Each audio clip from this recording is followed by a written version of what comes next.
consumer, what we can do is, meanwhile, we can actually purchase electric vehicles, because as we saw that it ultimately, we talk in larger terms, it produces less amount of carbon emission as compared to gasoline cars.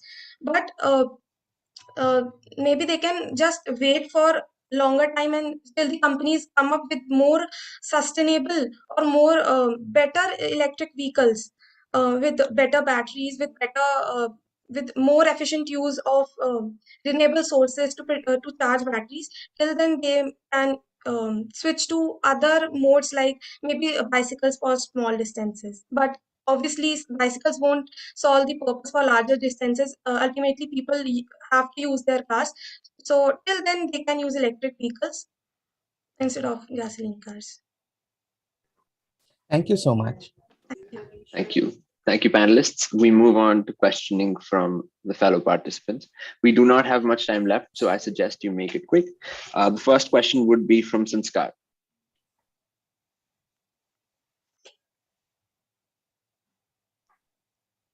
Sanskar, I'm afraid we cannot hear you. Am I audible now? Yes, you are. Cool. Neha, in the second policy, you mentioned that forested areas should not fall under 60% of depletion. But what can be done in order to curtail the depletion, or what is the immediate alternative to deforestation?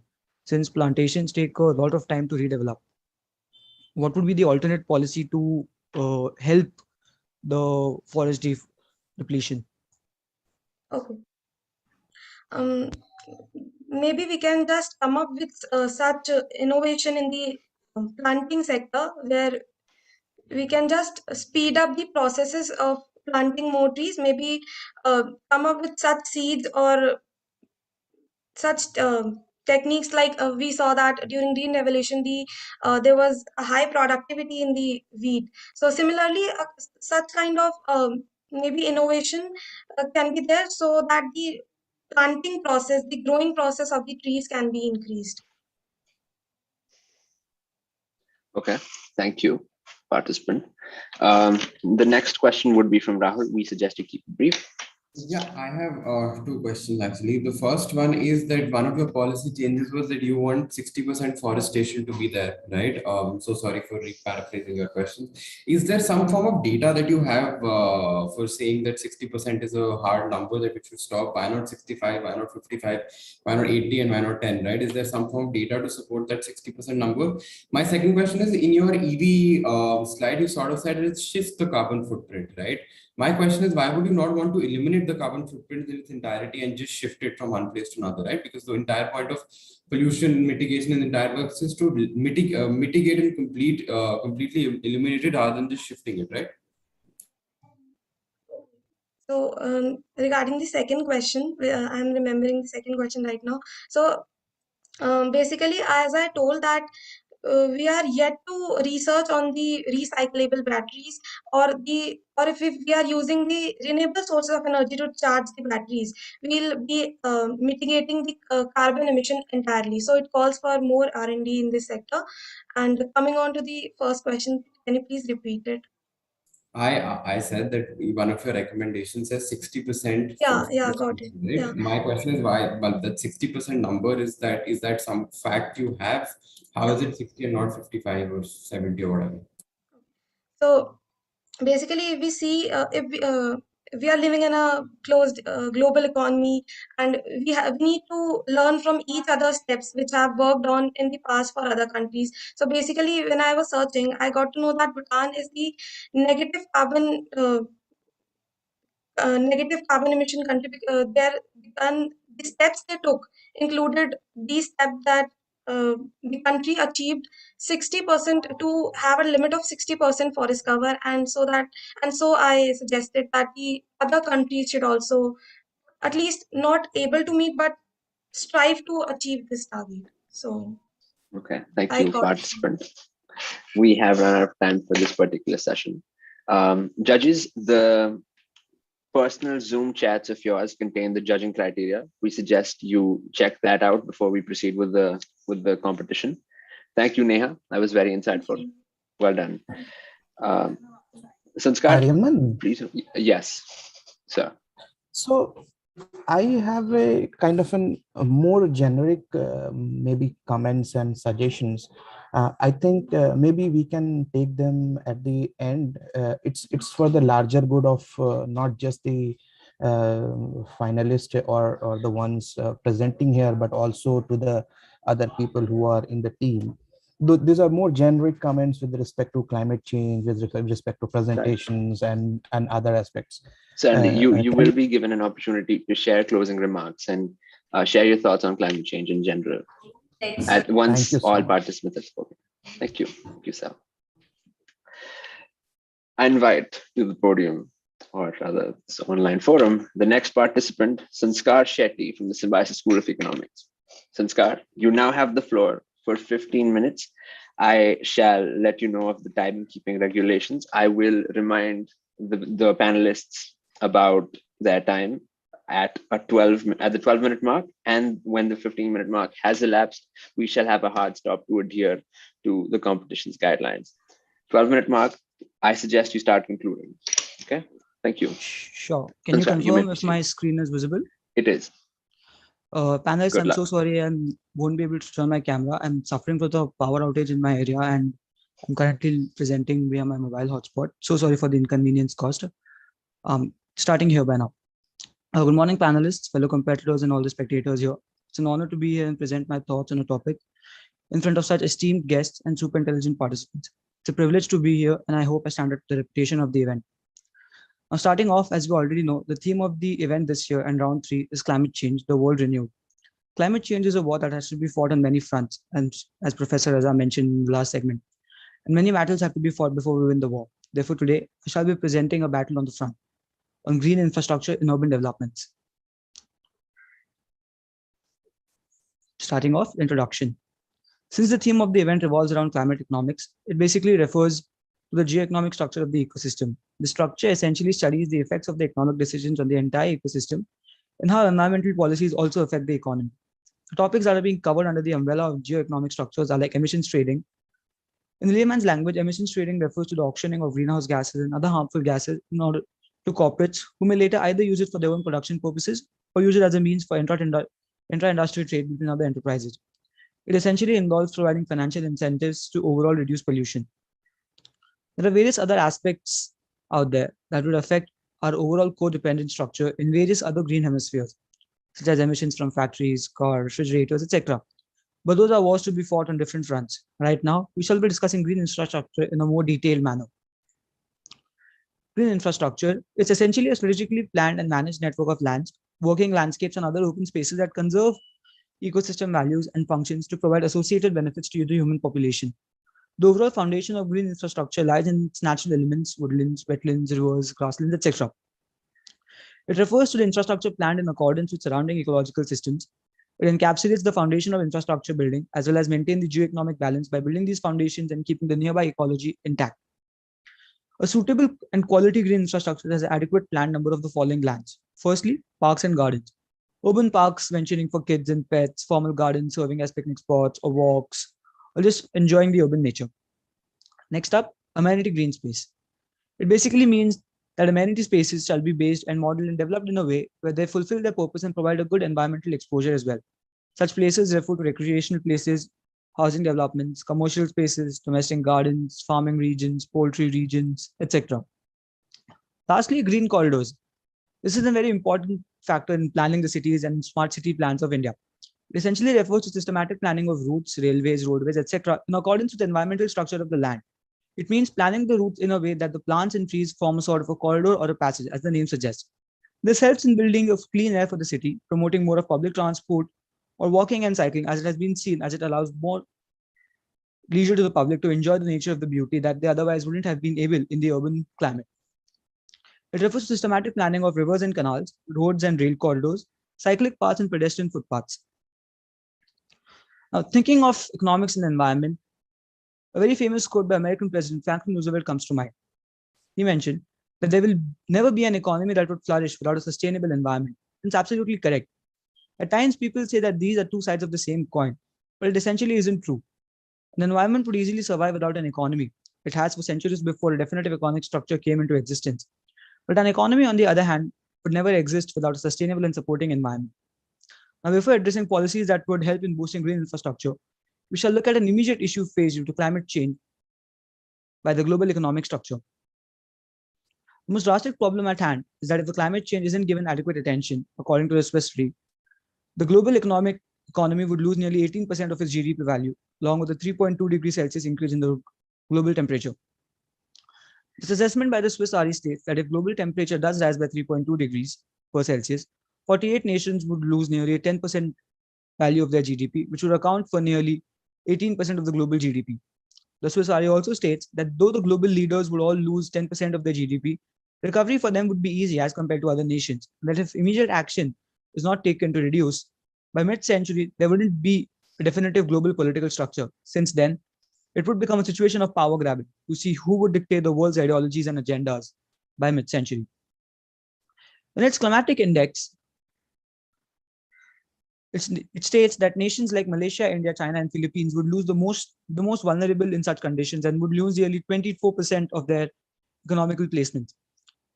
This would be because of their geographical placements be near the equator. Nations in the northern hemisphere would fare better as compared to their equatorial counterparts. Critically, it says that reducing emissions and cutting down on other aspects isn't the only thing that would help. Other aspects such as green infrastructure, adaptation of solar energy in major development, along with other sustainable resources, is such a collective effort that will help in sustaining an adequate level of global GDP and throwing the world into chaos. The Swiss Re also mentioned that the following would be the loss of global GDP depending on how the global leaders contain the global warming. 18% or nearly 20%, the maximum limit that the global GDP would lose if there is no check given to global warming and left unchecked. 14% if some basic actions are taken and the global rise in temperature is contained at 2.6 degrees Celsius. 11% if mitigating actions are undertaken and the rise is kept at 2 degrees or near 2 degrees per se. 4%, the most important one, the least effective to the global economy, if actions are undertaken to be the Paris Agreements. The Paris Agreements essentially states that there shall be more there should be more access or ease of access available to the private sector to renewable sources of energy such as wind energy, solar energy, hydro energy, etc. That government should encourage energy plans rather towards renewable sources rather than towards the nuclear segment. The Paris Agreement was formulated and developed in 2015 as a means to fight climate change before its effects become inevitable and irreversible. But there is a major flaw in the agreement. Even though the agreement is formulated for a global benefit, it does not have any governing power, and its success majorly relies on the goodwill of global leaders. Another problem for its success is that a major chunk of political leaders who fought to make the Paris Agreement a reality aren't leading their nations anymore, such as American President Barack Obama wasn't even in the office to overlook the initial working of the agreement post-establishment, even though he fought the hardest for its establishment to help us sustain our ecological structure. This comes as a major risk, whether the new leaders would be willing to accept the promises of the old one for the greater good or have their own approach to the situation at hand. Now, we move on to suggested policies for global adaptation. This is the most crucial segment of the entire presentation. We shall talk about certain policies that have been applied regionally, that is, have been successfully implemented in certain regions of the world, but have never been adapted as a global practice. Thus, today, these shall be my policy suggestions in order to make green infrastructure more viable and feasible. The policies under the suggestion are: first, planning for green infrastructure using spatial hedonic econometrics. Basically, spatial econometrics consists of a subset of econometric method that is concerned with spatial aspects present in cross-sectional and space-time observations.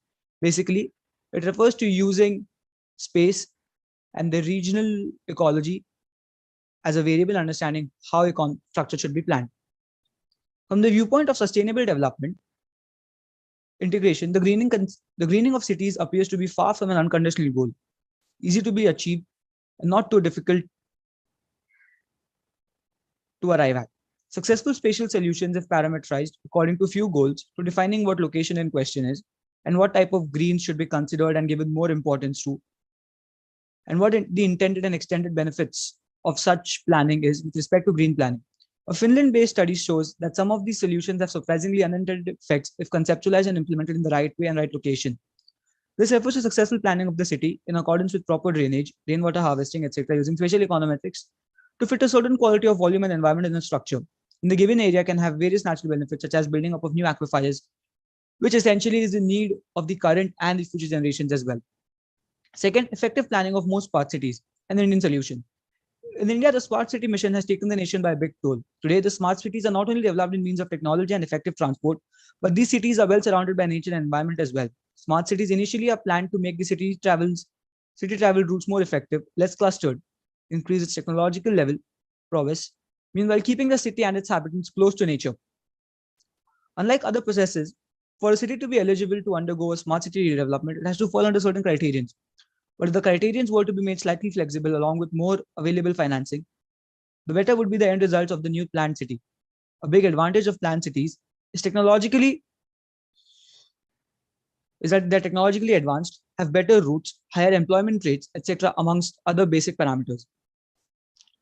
Now, these are some of the contingent problems that would arise given the infrastructural basis. First, design standards. Since building green infrastructure is a major task, since it involves detailed planning and detailed execution with precision, the quality and efficiency of the design of the overall city infrastructure can come as a hindrance. Since all developers or developing groups have their own defined way of creating infrastructure, there's a high possibility that two developers in the same region might, in the long run, cause more environmental damage due to different designing structures rather than help in building a greener society. Second, financeability. Unlike regular infrastructure, green infrastructure is more cost effective since it involves two things together. One is stormwater planning, and that GI plans are easier to develop since the placement of environment is already in place. And the other aspects need to be built in order to protect and preserve. The problem arises at the point of regulatory and overhead costs. These essentially tend to increase the total cost of construction, and any incoming bureaucratic matter increases the time taken to finish the project and costs involved in it drastically. Essentially, since green projects or since green infrastructure has to be planned in accordance with the environment and ecology in the study, it takes more time and more efforts in order to develop a more successful and rigid plan. Now, I shall present contingent solutions which may act as policy solutions if any of these problems were to present themselves effectively. First, adopting a standardized design plan or module. Every infrastructure has a basic foundation which remains the same for the majority of the industry, and every city has a basic plan of how it shall be established and planned, such as having a fire station and at every 6 or 7 kilometer radius, having a civil hospital in the same vicinity, having government schools, etc. Thus, in order to avoid problems that would arise out of structural differences, the government shall release a policy that defines the basic structure and design according to which cities and their infrastructure shall be planned and constructed, in order to extract maximum utility, ensure uniformity, and reduce any conflicts that would arise. Secondly, subsidies and tax benefits. Providing adequate tax benefits or reliefs in the event that a developer can reduce his overall costs or increase the volume of nature in his structural model can be an added incentive for both the environment and the developer. For the environment may gain more density and the city might become greener, and the developer would save some money in which can be used in the further coming green projects or can be used to enhance the quality of the green project under development. The following were the references used in order to develop the above mentioned policies and to find out problems faced by the segment of the industry overall. Thank you to all the panelists and fellow participants and all spectators here who have patiently listened to me. It was a privilege to present something in front of you. Thank you so much. Thank you, Sanskar. 11 minutes have elapsed since you have started your presentation. We'll move on to questions from the judges.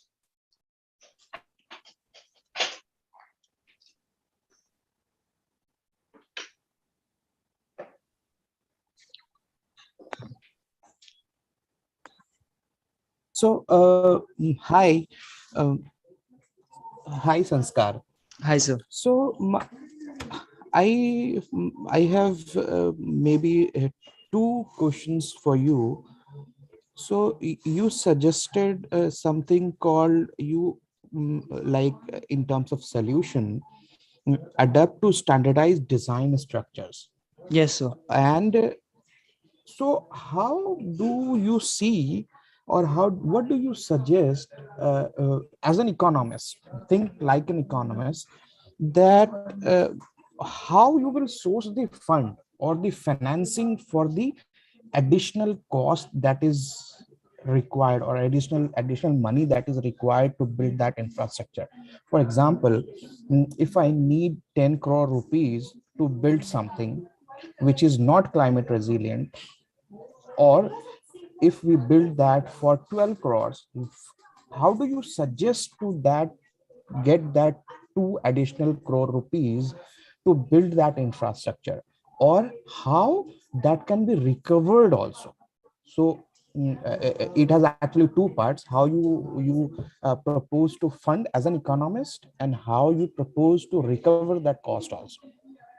Okay, so let me get it clear what the question is. The first segment is how would I raise finance for the 10 crores investment that is not climate resilient? And the second segment would be if it were 2 additional crores required, how would that essentially benefit the environment or the ecology in the study, correct? No, you just have to talk about the 2 crores, not 10 crores. Okay, how would I get the additional finances is the question. Yes. What are how can you get, as an economist, think like an economist, from where you can, how you can get that, and how you can recover also that, because that is an additional cost to the infrastructure. Anybody, if the government is putting, they are putting that money. If you as a private financer is putting money, you are putting that money. So is there a mechanism to recover that cost also? So essentially, I would think that there is no direct way to recover additional overhead costs. Essentially, overhead costs generally turn to losses, or they essentially make the project suffer losses. What the additional 2 crores can be looked upon as is a future utility item. So since the investment that we are going is supposed to be a climate friendly and climate building event, let's assume it's an investment that is in a proper urban surrounding and helps us in building a structure that will that might affect the climate by a certain percentage. Let's say the additional costs are somehow to be developed or to be curated by the businessmen per se by extending loans or some mortgages, etc.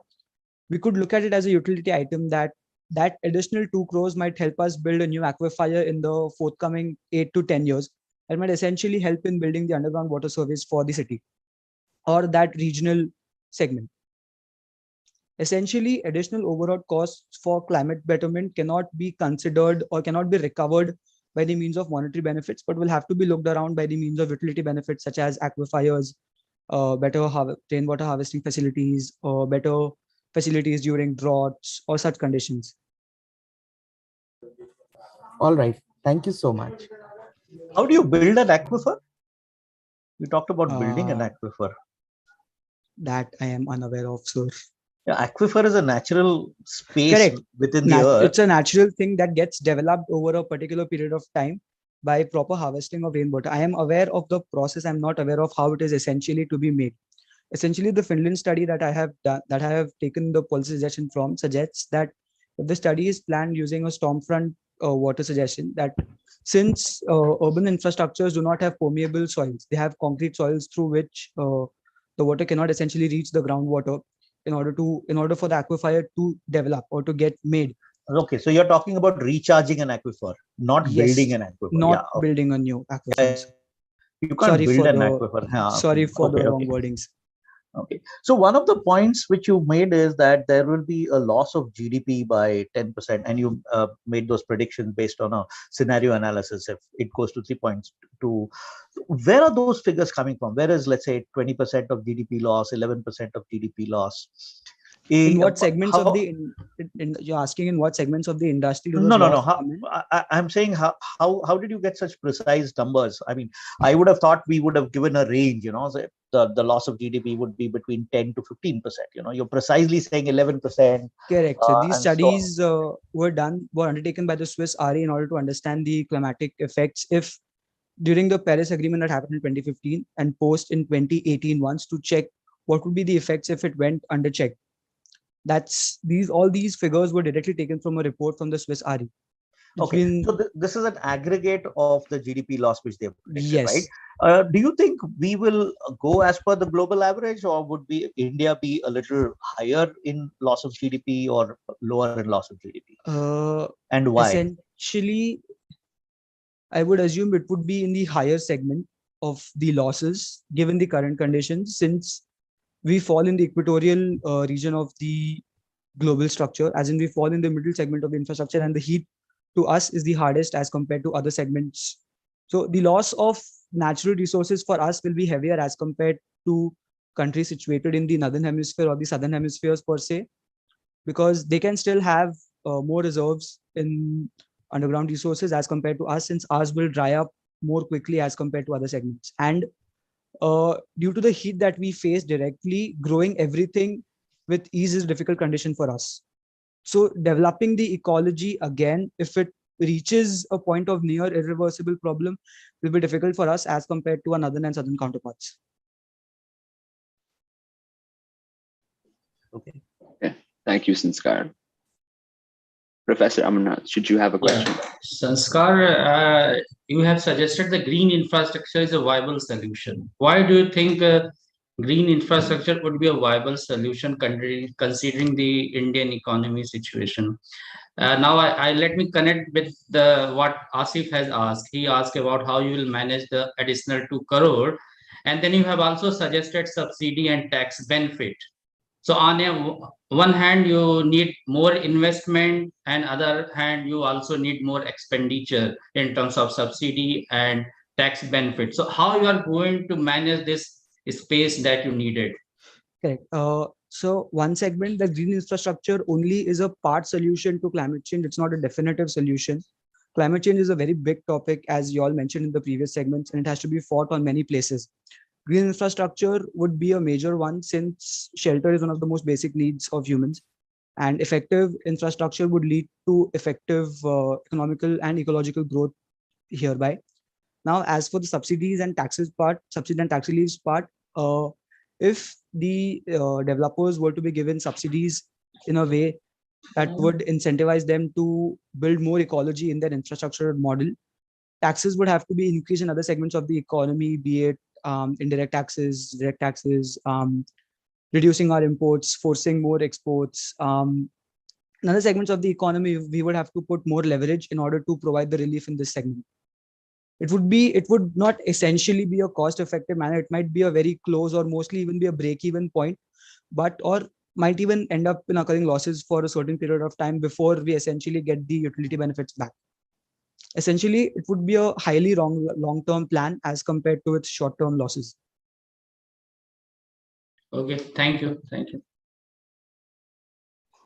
Thank you, Professor Amarnath. Sanskar. There are no questions from the participants requesting further course of action. Maybe proceed with questions from the audience. Judges, should you have any more questions, you could ask Sanskar. He has not only finished early, but there are no other questions from the participants. We can move on with the next. Okay, sure thing. So moving on to the next participant, I invited podium Aishwarya Venkat from Christ University. Aishwarya, you now have the floor for 15 minutes. Good luck. Thank you, Ariman. Am I visible and audible? Yes, you are. All right. I'll just share my slides.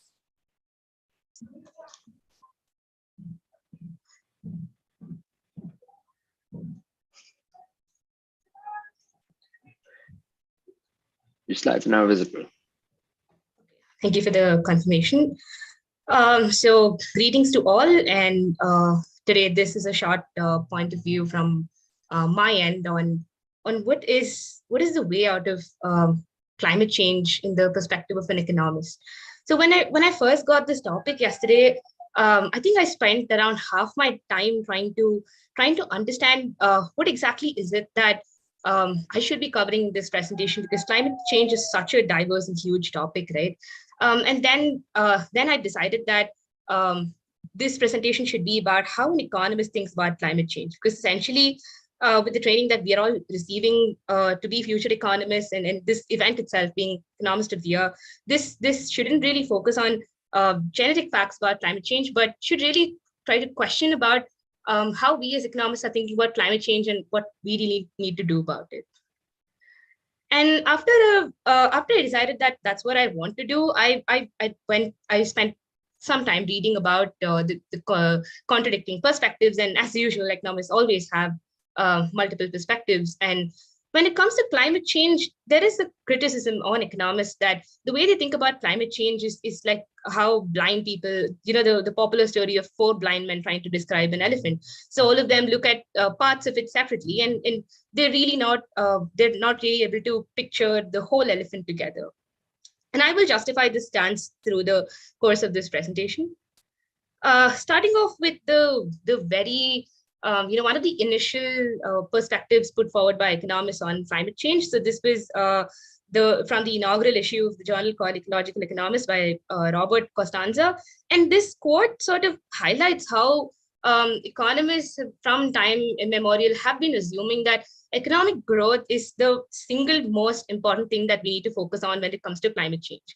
And when we say that as economic growth happens, we have better technology, we have more innovations, and through which we can, that's seen as the best way to counter climate change, and it's sort of seen as self-efficient. But as Robert points out, right in 1989, this is problematic because we have issues of intergenerational, intragenerational, interspecies equity, and sustainability, and these are completely ignored. And this is a very interesting payoff matrix that's picked from the same paper written by Robert Costanza. So as always, economists, we're trying to find the optimal strategy, right? We're trying to optimize resources, minimize costs, maximize profits. And when it comes to climate change, there are two broad schools of thinkers. One are the technological optimists, and the other are the technological pessimists. So the optimists basically say that economic growth is the only important thing, like I mentioned before, and that is sort of self-reinforcing to solve the problem of climate change. Whereas the pessimists sort of oppose that, and they agree more with the natural scientists, and they say that our Earth has a limited carrying capacity, and as humans living in the natural realm of the Earth, we do have limited capacity to sort of circumvent the ultimate Malthusian prediction that was made. So we might be able to circumvent it temporarily, but there isn't really nothing we can do about it once a certain time has passed. So this payoff matrix kind of presents the policy choice that we make right now, and who turns out to be right in the future. So if we see that optimists are right, and we follow an optimist policy, then well and good. That's the best case scenario we can look for. But the worst case scenario is when the pessimists turn out to be right, but then we followed an optimist policy. So essentially, we focus only on growth. We haven't really focused on additional efforts to counter climate change. So that's a disaster. And when we look at technological pessimist policy, we have a moderate situation if the optimists were right, and we have a tolerable situation if the pessimists were right. So either way, if we look at the optimal strategy in this payoff matrix, we see that the best thing to do would be to play a pessimist policy, because the worst possible scenario that we can end in is a tolerable situation instead of a disaster. But although theoretically game theory has postulated this, the policies that we have been following for decades doesn't really seem to be in line with this, ironically. And these are a few of the central questions that I was able to gather on the way we think about climate change. So one being the very underlying philosophy of supply and demand. So we've been a very demand-driven, a very consumption-driven, thought of school, capitalist thought of school. And is that really the right way? Right way to proceed forward is one central question. There are different debates about it. There are questions about uncertainty. So do we kind of limit consumption to sustainable levels, but what will be the trade-off that we face with that? And the most important of all is that any economic theories that we learn in class, or any growth and development, or neoclassical, classical, Keynesian theories that we learn about, environmental concerns are always at the side of the stage rather than the center. They're considered as either they go under the assumptions where they're just taken to be ceteris paribus, or they're not really given the center of focus. And the very measurement of economic growth itself is being very hotly debated right now, and with concepts like green GDP coming up, but we still don't have a very uniform measure of arriving at how this aspect of environmental concerns can be incorporated into mainstream economics. And then there's the question of the economic pie. So the main debate that we see throughout the world is what if we stop being such a demand-driven, such a consumption-driven economy? Then we face a problem of a constant or a shrinking economic pie, which is just going to result in more problems.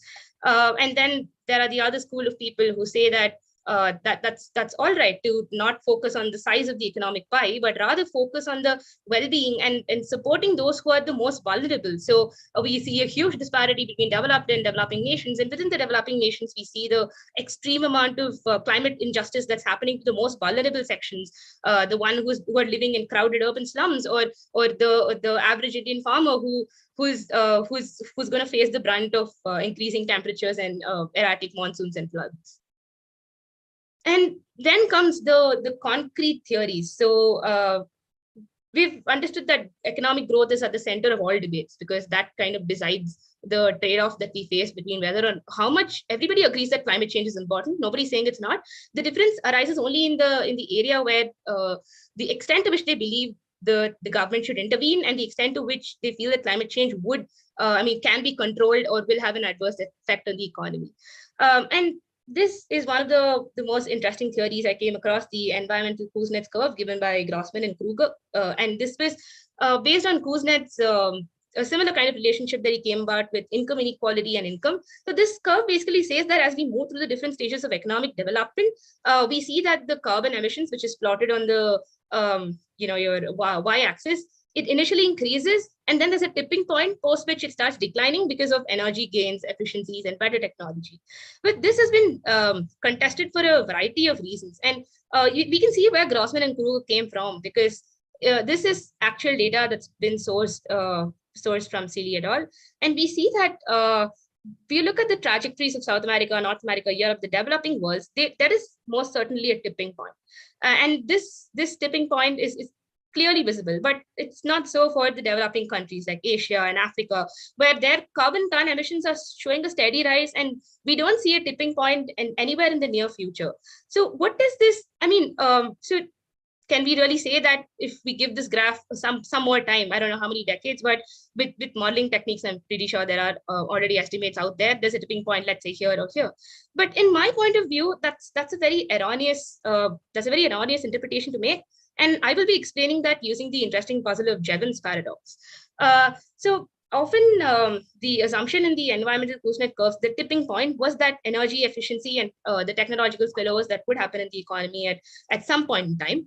And Jevons was in the 18th century in Britain when the Industrial Revolution was happening. And he noticed a very interesting phenomena about the coal industry in Britain. So he saw that as more efficient models of cars and motors came up, which took lesser and lesser amount of coal to transport people over the same distance, the consumption of coal didn't reduce, but rather it increased, because coal became a more profitable industry. There were more participants, more production happening, more demand for cars. And as a result, more efficiency led to more usage of coal. So, and that's pretty much what's happening right now as well, right? I mean, obviously there are a lot of debates, because so far nobody has been able to empirically prove Jevons paradox, but no one has been able to disprove it as well, because it's kind of really hard to model and pinpoint and say that increased efficiency was the only reason behind the increased usage of, like, let's say, fossil fuels. But Jevons paradox has a very good intuition behind it. And this kind of explains why there's the difference between the EKC for the developing and the developed nations. Because South America, let's say we're talking about California. California has been excellent in reducing carbon emissions. But why? Because they outsource their production, their garment production, let's say a factory in Bangladesh, or their manufacturing of their air conditioning to a unit in, let's say, China. So I feel that these are just pollution. Developing nations are being used as pollution havens. So this is a very erroneous way of looking at the gains of the developing world, because they've not really contributed a lot to the existing pollution, but they are the ones who are going to face the worst brunt of climate change. And it's very essential for us to place the countries in a global context when we're talking about it. So decoupling is basically the a term that is used to explain the gains in energy efficiency. So, and here they've just when we're talking about decoupling, and we're saying that we're emitting lesser and lesser carbon for producing a product, but that's just because we're not taking into account the labor or the emissions that's being produced in, like, let's say, a sweatshop in a developing country. And we have a right now to practically see where this can be applied. We see the internet, right? The internet, the kind of efficiency. So we have 3G, 4G, 5G, and we have internet penetrating to the most rural areas. But who's going? I mean, nobody's keeping a track of the enormous amount of carbon footprint that such a huge amount of internet and data is, it's possibly going to consume. Well, all this is not to say that efficiency is bad, because that's not what we're aiming at, right? I mean, I would be such a hypocrite if I said that, because right now, if I didn't have this laptop and I didn't have internet, I wouldn't be able to participate in EOTY 2022.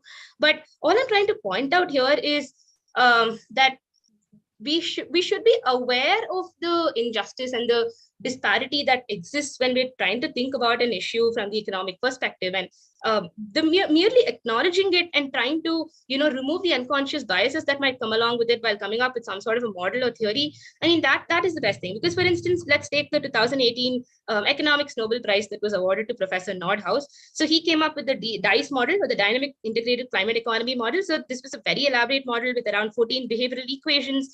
It followed the Monte Carlo experiment. So a simulation of 1,000 years could be achieved in like a matter of mere minutes. But there are, a lot of recent critiques that have come back at Professor Nordhaus, while definitely giving due credit to him for successfully modeling such a complex phenomenon. We see that in the DICE model, which is the most advanced form of climate Participant, we economic. have 3 minutes left. All Apologies for the right, which is the interruption. most advanced form of climate economic modeling there is. He's still forgotten elements like tipping points, which says that once the tipping point is reached, let's say the climate increase in 2 degrees Celsius, there's a downward spiral there, and there's nothing we could possibly do once we've gone there. So what is the way out? As my stance has been from the beginning of this presentation, I perceive this topic as economics being renewed, because only once we've changed the way we think about policy making, that's when we can actually find a way out of this problem. And this is a screenshot from a short film called The Story of Stuff. It's a very powerful film, and I really recommend all of you to go back and watch it. So the narrator very beautifully explains how we've trashed our planet very successfully while creating so many inequalities and disparities. And heterodox approaches and unconventional policy will be the future of policy making, which is what we should be looking at for policy prescriptions. First, gender economics. So all women, especially the poor women, bear the brunt of climate change, especially because they spend so much of their time in water transportation. So there's this organization called water.org, which is sort of giving water loans to poor women in a sort of microfinancing model. And they believe in the same capability approach, where they feel like enlarging the women's freedom and giving them ability to pursue other choices while saving out on the time to travel a long distance of collecting water, that can help them. So innovative solutions like these, where we're going up from a bottom-up approach and not just like a trickle-down approach, this kind of feels to me could be solutions like these could be the future. We see Eleanor Ostrom and her how she disproved the tragedy of commons. She showed that indigenous communities in Nepal and Kenya could actually take care of their resources very well without the existence of private property. And cooperatives like Amul in India have really shown that to us. So cooperatives have a very radically different structure of motives, incentives, and values. We're not just trying to produce maximum, and we're not profit driven, but we're also trying to maximize the welfare of our stakeholders while trying to keep in mind the general good of all. So cooperatives is a very good idea to scale scalable future sustainable business models. So this is a model of solidarity economy, which has the various things we could do to transform economic models to be more inclusive of climate change. And finally, this is a very nice instance in Rajasthan. So this is a chulha that is used to like cook using firewood, and this caused a lot of pollution. So an engineer called Uday Kumar, he came up with a model, a stove that was more energy efficient. But after a few months, when they came back to review it, they saw that none of the women were using the new stove, although like they had gone through sufficient training. And the reason why they found out was these women, the only time that they used to meet and socialize with each other during the day was when they used to go to collect firewood. And since the new energy efficient stove wouldn't give them that socialization time, they just stuck to their old firewood cooking, even though it was more inconvenient for them. So behavioral economics, this is where behavioral economics is really important, because for any policy to work, we need to be acceptive of the fact that humans are irrational, and we need to take into account the social and cultural values and the very essence of being human. And this is the last example. So Sudarshan conducted Participant, your time has elapsed. We suggest you conclude. Thank you for this opportunity. You can give some closing remarks should you wish to. Right. I'll just wrap up quickly. So this experiment was run to show a new model of an electricity bill. So here they tried to show comparisons of the neighborhood consumption and the individual consumption. So when the participants received feedback on comparison, they tried to reduce their consumption of electricity because of the concept of loss aversion. So I will stop there, and due to paucity of time, and Greta Thunberg is my absolute favorite icon. So I conclude with her quote on the screen. Thank you. Thank you, participant. We move on to questions from the judges.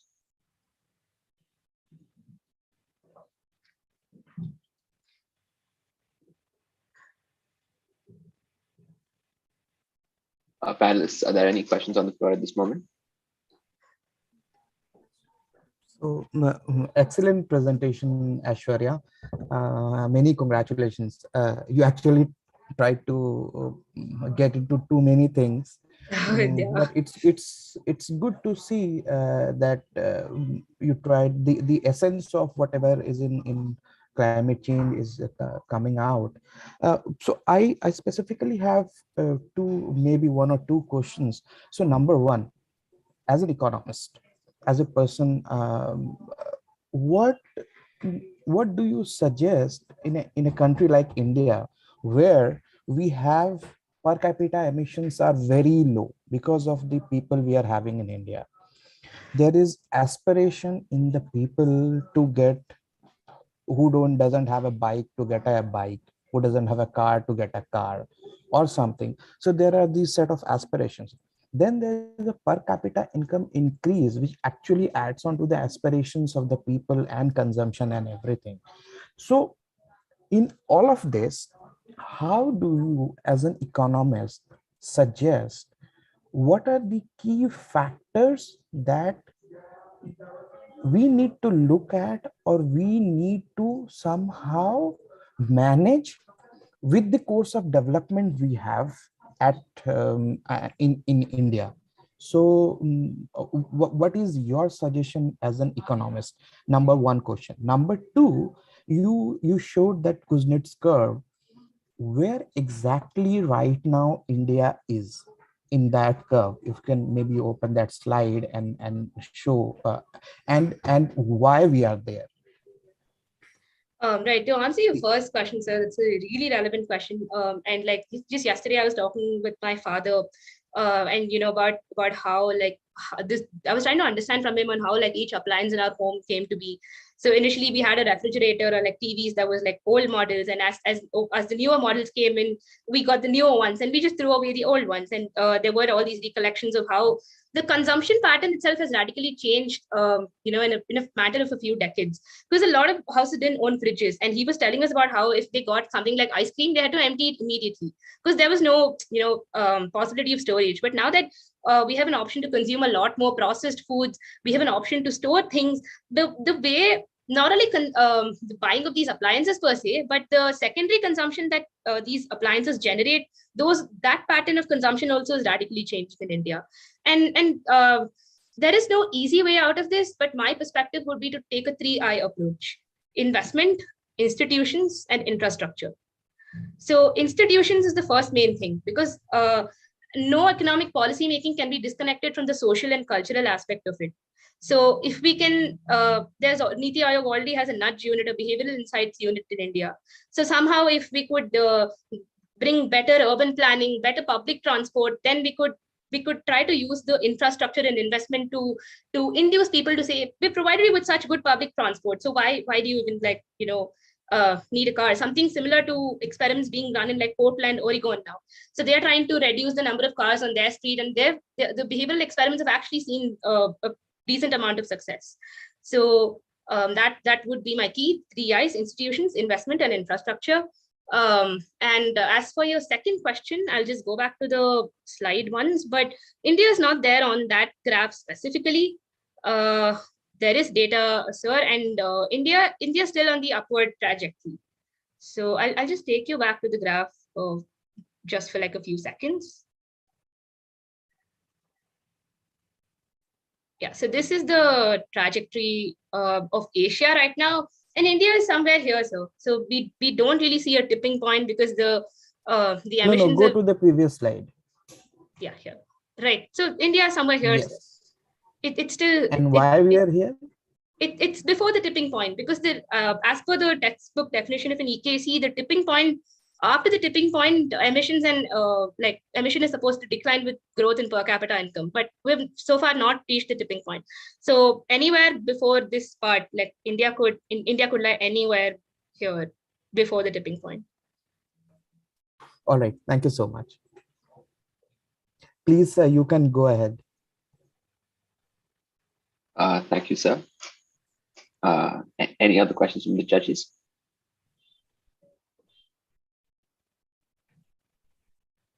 Yeah, Aishwarya, you mentioned in one slide that whether we need to increase the supply or whether we need to focus on the reduction of the consumption or demand. So for definitely, if you want to focus on the consumption pattern or we want to reduce the consumption or kind of consumption we need that is more climate resilient consumption, we are, if you are talking about even the SDG goals also talking about these kinds of production and consumption system. But for that you need a sensitization with the people. So how you can promote the sensitization? Sir, the one solution that's coming back to my mind is to go back to the indigenous practices. There was this very interesting anecdote, sir. So when they went for a census survey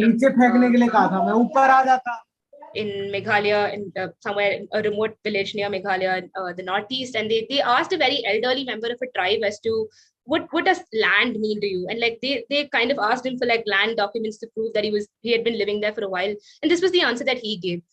Saying that nobody can own land because land belongs to nature and we've like temporarily borrowed it. So they don't even understand the concept of ownership, and consumption to them is simply to like sustain their basic needs and live in harmony with nature. But obviously, I mean, that was just a philosophical thought to start off with. But sensitization has to be brought from the individual level. So, as I said, behavioral economics is one really exciting area which can, help us. So right now, Chandigarh is doing excellent policy making. With they brought in an app where citizens can keep a track of their garbage disposal, their water consumption, electricity consumption. It even has a carbon footprint calculator. So now when we receive such feedback, so I see that my water consumption has increased this month compared to the last month.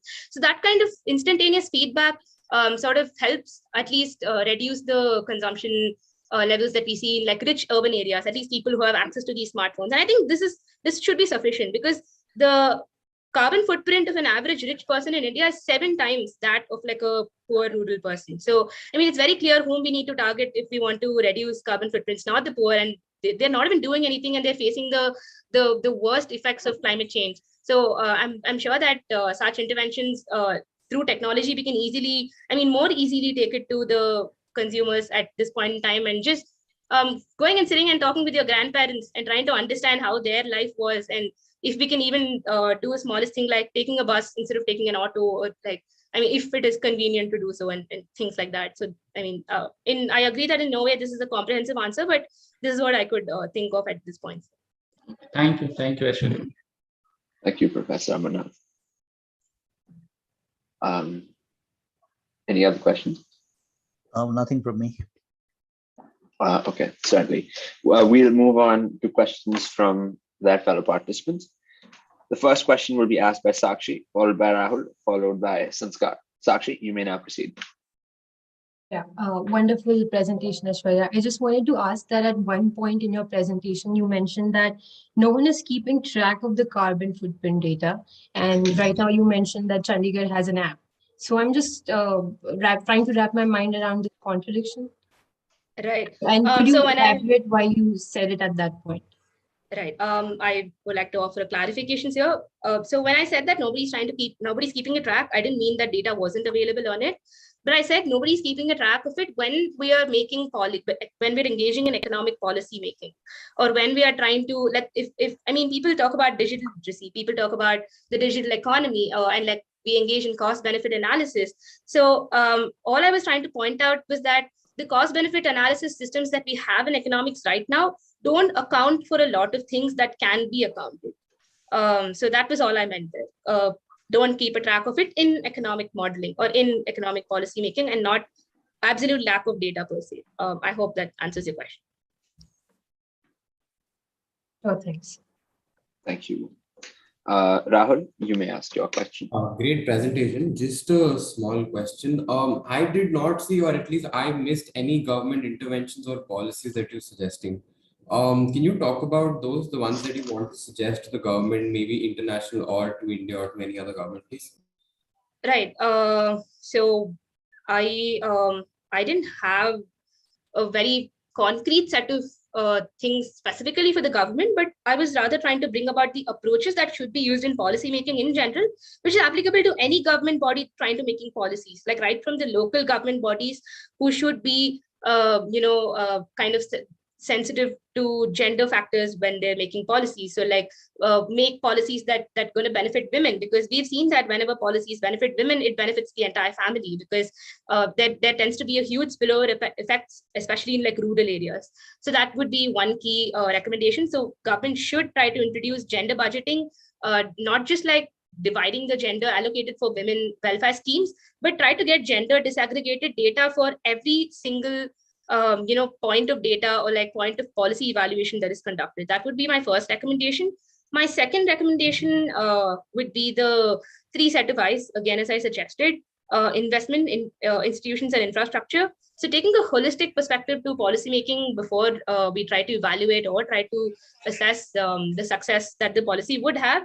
And lastly, I think the most important thing is to stop looking at economic growth as the only objective that the government wants to achieve, because every time the budget comes out, the first thing we look at is, oh, the economy is going to grow by so much, the our fiscal deficit is so much. That's being the major things that's being highlighted. And while that is absolutely important, I'm saying that not a lot of us are aware of what's the situation with health or with education, because ultimately the economy is made up of people.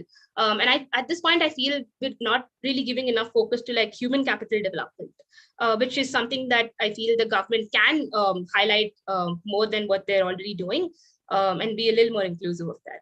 So that's my point of view. Thank you. Sanskar, you may ask your question as well. Hey Aishwarya, you covered a lot of topics in your presentation with respect to climate change and multiple problems that were there. What is the one problem that you're definitive in tackling with a very distinct policy? Like right now, when Rahul asked you what are the policies that you would suggest to the government or as recommendations, what is that one point or one problem that you would definitely have a solution for? I wouldn't say any, because that's the honest answer, right? If this could have been solved, it would have already been solved. And I mean, we have experts like working on the IPCC, the Intergovernment Panel for Climate Change. We have thousands of grassroots organizations. We have multiple governments, and there is no easy way out of it. It all comes through how do I put this? A coalition of efforts that all stakeholders have to put in, right from like the grassroots organizations that are working with, let's say, the village level, to the bigger decision-making bodies and cooperation amongst countries. So, I mean, if you ask me one particular policy or like one particular solution that can be tackled, I really don't have an answer, because all of this is so interconnected. We can't remote, like, for example, if I'm talking about gender mainstreaming, that's really interconnected to the issue of poverty, which is really interconnected to the area of education and health. And I can't really say that I'm going to solve the problem of gender inequality and like I will definitely solve that, because obviously that in turn depends on how much health, education, and freedom, and the crime levels, and a number of other factors. So yeah, that's again how economists think. Like we tend to isolate factors, but like that's I feel that's what we shouldn't do. We should try to like be more inclusive. Yeah, that's my point of view. Okay, thank you. Since we are out of time, we will now proceed to the next participant. Well spoken, Aishwarya. Thank you. Good luck. Sakshi Sabnani is the next participant from SSC, Symbiosis School of Economics. Sakshi, you now have the floor for the duration of 15 minutes. Good luck. Thank you, Ariman. Good afternoon, everybody. I'll just quickly share my screen, and if I could get a confirmation on whether it's visible. It is visible, yes. Okay.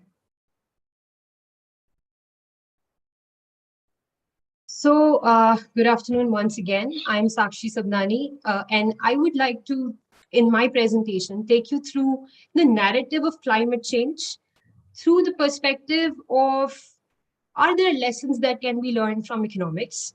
But there's a key difference in my approach. The point is that I would like to think of climate crisis as a case of market failure. And I will get to it as to why I think of that. But before, I would like to throw some data at you. So far, we know that climate crisis is grave. The facts are depressing. And therefore, precisely for that reason, I would like to reiterate in front of you. So July 2021 was the hottest month ever recorded. To put that in perspective, the past decade was the hottest decade since global temperatures started being recorded. And since the 19th century, the global average temperature has increased by 1 degree Celsius. And all of this is happening because of the carbon dioxide that is being released to the atmosphere from human activity. I'm sorry, is there a comment? I am assuming that was a background noise. So just to put that in perspective.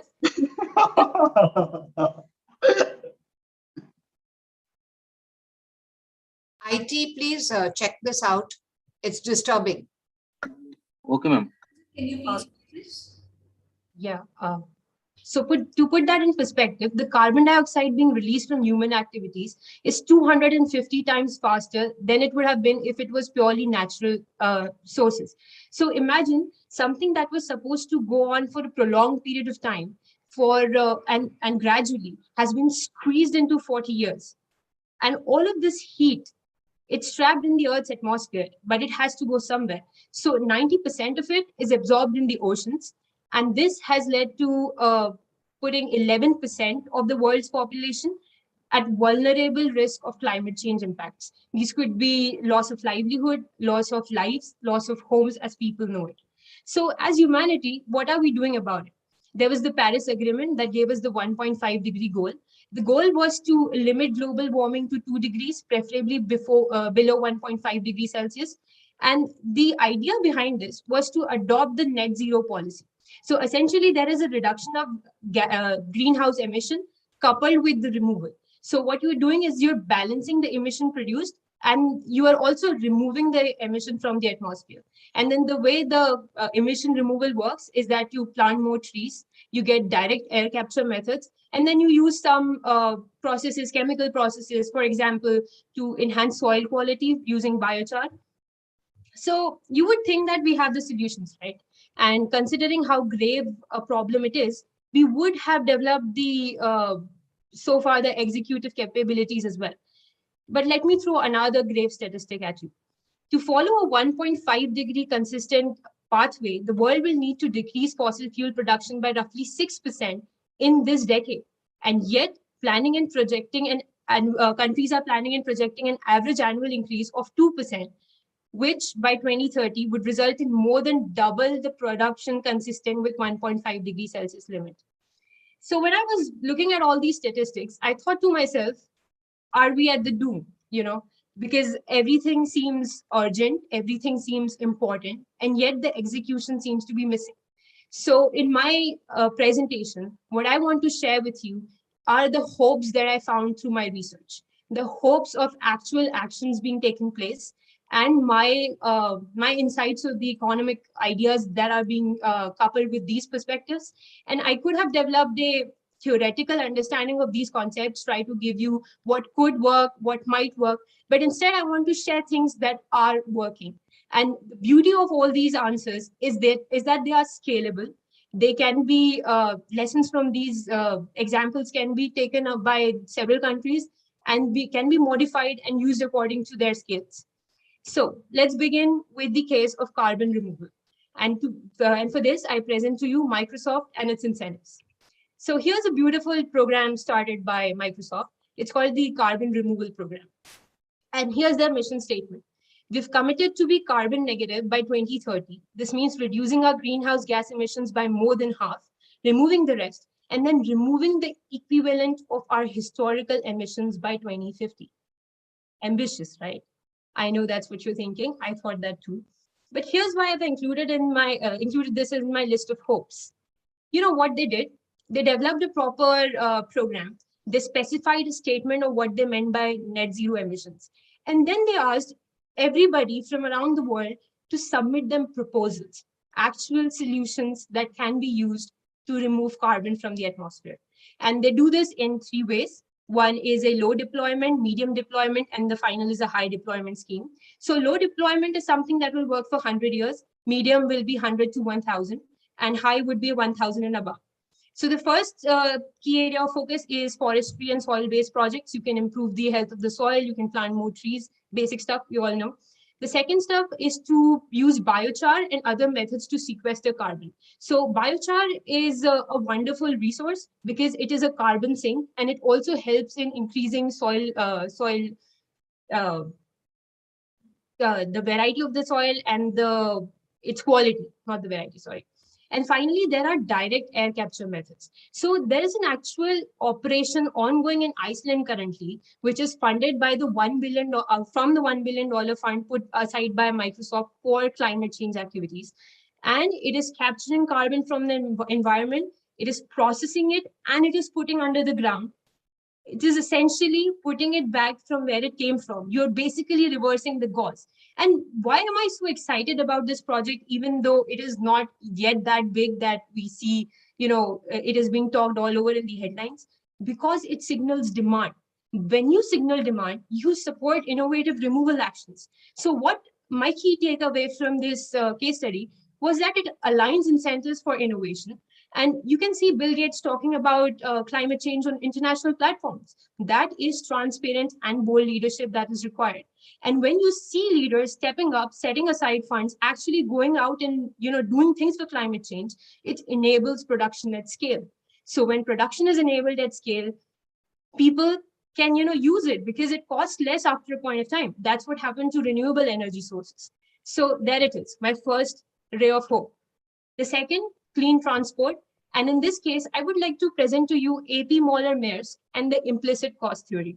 So, when we take economics courses, the first thing that's taught to us, accounting profits are different from economic profits.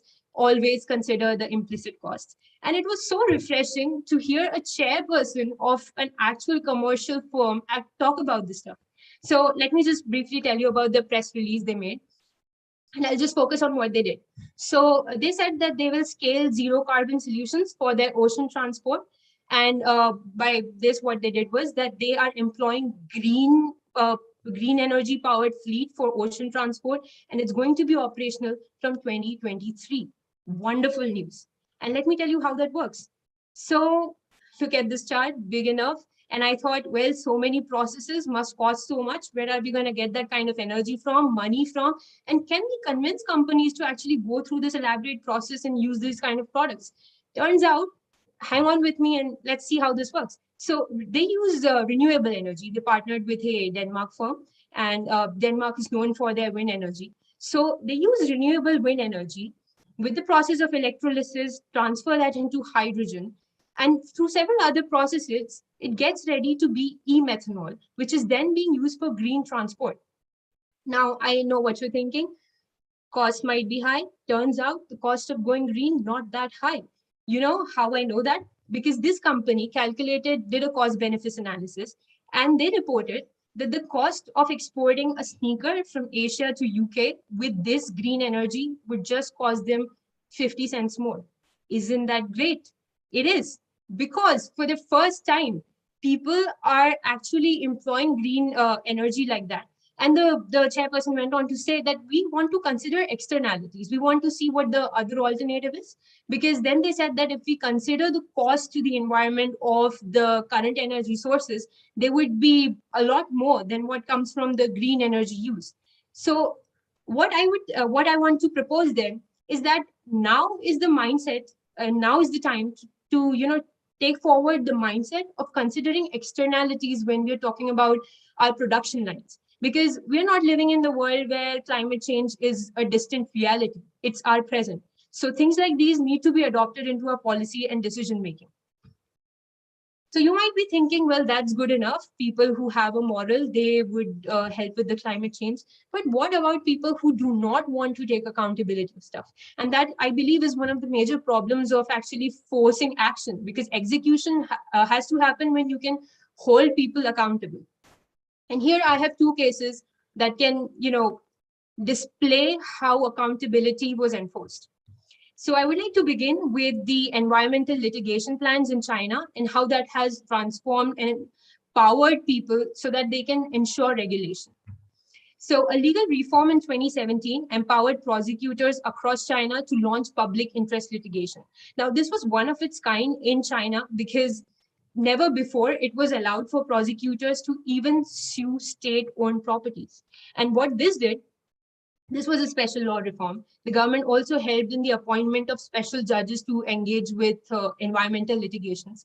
And the most beautiful part of this entire episode was that when public prosecutors went into court, if they lost, they had to pay the cost of the person they sued as well. So oftentimes it deterred them from actually going through the legal procedures because the cost would be too much. So this program said that even if you lose, you don't have to pay the cost. But if you win, the prosecutor pays your cost. So the number of applications then went for environmental litigation against people who were violating the environment increased many folds. So I believe law reforms, which actually empower citizens to this extent, are really useful. Now, well, fine. Sue the people who are polluting, who are going ahead than the prescribed limits. But how do you know who is going ahead the prescribed limit? Because most of the times the statistics are self-reported. There is no particular measure. There was no particular measure before that could in real time capture the emissions made by industries or countries in general. And now I present to you the beautiful world of big data, AI, and machine learning, and how it helps to bridge the informational asymmetries that have always been a part of the reporting structure of environmental pollution. So let me quote Climate Trace. Climate Trace is a global coalition created to make meaningfully climate action faster and easier by independently tracking greenhouse gas emissions with unprecedented detail and speed. We harness satellite imagery and other forms of remote sensing, AI, collective data science expertise to track human-caused GHG emissions as they happen. So, when I was looking at a lot of cases in how governments are identifying who is the primary emitter, how companies are identifying where is the problem in their value chain, more often it was reported that they do not understand what chain is the part of the problem. If you want to turn off a leaking tap, you want to know what the leaking tap is. So AI can help in this case because it uses computer vision powered algorithms. These satellites, now the cost of using satellites is a lot cheaper. Satellites continuously monitor these industries. And in real time, they collect these images, which can be fed to the algorithm. And then the algorithm uses machine learning and neural networks to identify how much was the emission, how much was the total emission throughout the day. And in fact, you can just visit their website and check that out. It's pretty cool. Also, there is a partner of this Climate Trace in India. In fact, there is a Blue Sky Analytics that is doing that for real time in India. So it can assist in regulation and therefore it can lead to compliance. Also, another wonderful thing about this is that it is open, transparent, and accessible. So like I said, you can visit their website. So it can call for community action immediately. You don't have to remain in the dark about which industry is polluting or which government is or which value chain is the source of the problem. But any discussion is incomplete unless there is a discussion around inequality. Yes, these problems are primarily from the developed world. Can they scale to a developing country? Let me tell you about this. So normally the argument is that a developing country should have more relaxations. It should be given more time to adjust to get into the net zero agreements. But the problem is emissions anywhere means warming everywhere. So if you let anybody wait at this point of time, chances are things might not be good enough to wait for. So let me talk about India. In India currently, again, throwing some statistics at you, 6% Indians own cars, 2% own air conditioners. This is the current scenario. The Indian economy is expected to boom. The middle class sector will have more economic prosperity. Considering how the summers are extremely humid, the chances are that the demand for air conditioners will also increase. Seems only logical, right? So you could argue that you can power these through solar and wind power because they're cheaper than before. In fact, yes, you can, but the capacity at which the demand will increase might not match the capacity at which the solar and wind power can, afford to power the nation. So another solution proposed for this thing is the emergency energy efficiency. So what we want is that air conditioners be excessively energy efficient. We need more research and development in this area. We need more funds in this area, and so that air conditioning units that are developed and purchased by the consumers do not consume enough energy, and therefore we can rely on solar and wind power then. Also, India is somewhat a clean state for infrastructural development. Even at this point, we can develop infrastructure that supports clean energy. For example, there are still a lot of possibilities of solar panel installations in India. And then I would like to touch upon the topic of clean transportation as well. So clean transportation has been in fact taken up by Amsterdam. They moved to a proper phase-wise movement of the city for clean transportation by going electric. Now, I could say India could go electric, and you might you might think I'm meaning Tesla, but no, this is what I mean. I said 6% of the Indians own cars, right? So we can channel our electric transportation towards three-wheelers and two-wheelers. That seems more accessible. Of course, there are challenges of setting up the power stations. But again, we have a clean infrastructure. We need to begin somewhere, right? And also solar and wind power can be harnessed in India because it is tropical, and solar and wind powers complement each other. In the monsoon season where the sun is not there, you can harness the wind power, so forth and so on. So clean transport is a necessity for India. Now, you might think that I'm being overly optimistic about all my suggestions so far. I've been overly optimistic about being able to scale the development solutions of the developed world into the developing country. But I would like to tell you that I'm from Indore, and we became the smartest city for the 5th time in a row, right? And a few days ago, the Asia's largest bio-CNG plant opened up here. So you might think that these are just words being thrown at you, but optimism sometimes does do wonderful tasks. We can't sit around waiting for some solution to start on its own unless we make efforts that are needed to be made at this point in time. So my suggestions would be on the three main pillars of transparency, accountability, and action. And what I mean by that is we need the measurements to be transparent. And I would like to increase the employment of AI, machine learning, computer power vision for that purposes to understand where the emissions are coming from. Then another source is to align the incentives. Tell the private sector that they will be rewarded if they come up with innovative solutions. And then you go ahead and reward those good practices. And also at the same time, you penalize for externalities. We take an outlook like the shipping company Maersk did, and we hope for the best.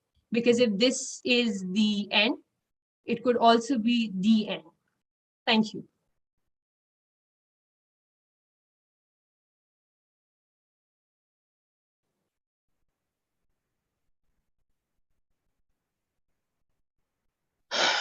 Okay, thank you.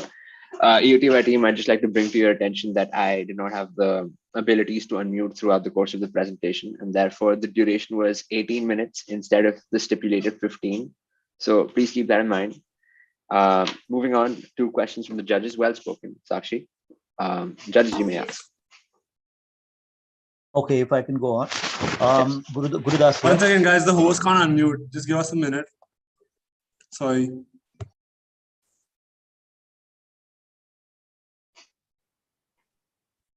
Should I go on? Yes, sir, you are audible. Yes, please proceed. Yeah, okay. Sakshi, thank you for the presentation, and I'm quite wishful for your optimism. Unfortunately, your optimism is perhaps based upon 3 or 4 large corporations and what they have done in the world, right? Would that not be some of the outliers who are actually doing something good, but the branch of the population is not the kind who will follow the steps of Microsoft or the steps of Maersk and things like that, especially bringing your attention to India, where companies are operating in a hyper competitive economy, right? And somebody who internalizes his externalities is going to increase his costs. And what that means is he's going to lose out on competitiveness. So how do you break this contradiction? How do you not fall into the trap of diminishing your competitiveness in a hyper competitive economy by doing the right thing for the environment? Uh, I'm so glad you asked that question, sir, because I went ahead and did this research. Even I thought about this. I can't internalize the costs. So I came across this wonderful case study going on in China. What they did was there's this whole belt of industrial production, and every time they produce something, all of the trash goes into the river, polluting it. And the residents around that place were troubled. They went to the companies multiple times, but they were facing excessive competition because they were producing outsourced stuff, so they could not take up clean practices even if they wanted to, because it meant they would go out of business. So there was this they this problem was solved with the help of AI. And what AI did was, again, it made a very interactive map. So the interactive map was available to the whole population of China, and in which it, with the help of color marking, blue, green, and red, it shows the industry discharge, water discharge, with the help of the satellite imagery. Because when the water goes into the water body, the satellites can catch the water movement, and depend, because this is artificial intelligence, neural networks, they're highly optimized for this kind of task. They can identify how much an industry is polluting. So they made this data accessible to the companies who are outsourcing to China, and those companies have big corporate social responsibilities. So then they said, if you continue to violate this limit, we are not giving business to you anymore. So by default, because of the pressure from where they were getting the business, they had to go and adopt clean practices. But again, like you said, not everybody does it. But at this point, out of 10, even 2 or 3 do it. That's a step we need to take. At least that's my point of view. Thank you, Sakshi. So if I may, Shakshi, good presentation with respect to understanding of these various different organizations are doing. So I want to ask you, for example, based on the learnings, because one thing which I am actually discounting is, since you actually got these topics just a day or 2 days back, so I'm discounting a lot of things, a lot of technicality and everything out with respect to understanding. So whatever you have studied, these different organizations doing different set of things, what do you, for example, if you are the economic advisor to the Prime Minister of India, so and you need to give 3 suggestions, what are these 3 key suggestions or maybe policy suggestions which are of economic nature will you give to the Prime Minister's office, that look, you do 1, 2, 3 these 3 things, and you will be somewhere sorted in terms of climate change aspects or the negative externalities and all. What are these 3 key messages you will be putting up in terms of policy recommendation or anything? Yes, sir. So the first thing would be, I was looking at solar energy, since this topic demanded renewable sources of energy. And I came across this urban planning infrastructure thing, that as cities get taller, you don't have enough space on the top of the roofs to install solar panels. And therefore, the solar panel use won't be as enough as you ideally want it to be. But in India, let's just talk of, let's say, Mumbai. Mumbai has this tall cities, and Mumbai has these chawls as well. So there are a lot of chawls in Mumbai. And what if we can, at every single stage that we want, because it is the most cheaper to get solar panels installed in India. So on the rooftops of these chawls, install solar panels. This will enable power source for those populations living within the chawls, and it will also take a step towards green energy. So that would definitely be a thing. The second thing I would like to point out is a study that has already happened. So this was with the Gujarat Pollution Board, and they used to have this auditors coming in and checking how much they were polluting, reported to the government. If you were polluting above a certain limit, you were supposed to pay a fine. But what so they worked with JPAL and they tweaked the system. They thought that maybe they were they were partnering among themselves with the auditors, and therefore actual reporting wasn't happening. So they brought third-party auditors into the game. So I think in this case, when we want actual actions to take place, we want an autonomous body taking care of regulatory measures. So something along these lines of a regulation would be to create an autonomous body that checks purely for environmental regulations at all spheres of all industrial areas, and empower them with data, with big data, with satellite informations to actually check out. So if I observe that something is going wrong somewhere, I have a deployment unit that can go and actually figure out what went wrong.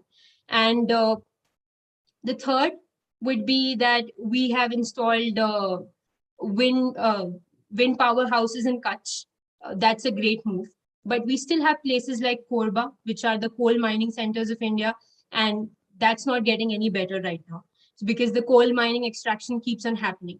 So it seems like we are at a place where we're trying to run in both directions, and that is not working out for us. So in some case, I would like to then hopefully get the traction for more green energy in areas such as wind power, because again, like I said, there is a lot of infrastructural capacity in India. All right, thank you. But do go back and check. So you are the economic advisor to the Prime Minister of India. So you need to think at that scale. How you will look things. So try to dissect things whenever you are doing with respect to, maybe are you having a top-down approach or a bottom-up approach. So what these are kind of a more of a bottom-up approach to take it. You need to have an hawk-eye view of what are these three things you need to look at, you see, being the advisor to the Prime Minister of India. But well taken. You actually touched upon a multiple aspect that needs to be looked at. Thank you so much. Thank you. Sakshi, should you wish to answer the judge's particular question, you can choose to do so. Yes, sir. I mean, I'll go back and check out what works at like a macro level, and I'll try to learn more. Thank you. Professor Amanath, you may Yeah. proceed with the question. Yeah, Sakshi. You mentioned some of the interventions which have already been taken in country and abroad also, like regulation and other things. Even if you look at our environmental policy in India, so we are having the environmental policy. Sometimes it has started in 1954. We are having the law since then, but still you will see the environmental quality, it has been deteriorating, right? Yes. So why do you think so? Even you have mentioned the biochar example, and the biochar is the best solution for the paddy straw burning, the pollution we see in the problem in Delhi. Yeah, some 3-4 months is more problem. Yeah. So, but we have these policies, laws, but why still we are not getting the objective or realizing the result? So I think I would like to say that this goes in two directions. The first is the solutions exist, but people do not know of it oftentimes. So if we would talk of the general population, the accessibility of the data of how much the colossal level of the impact is missing. So I think the education regarding this immense impact of climate change is not there.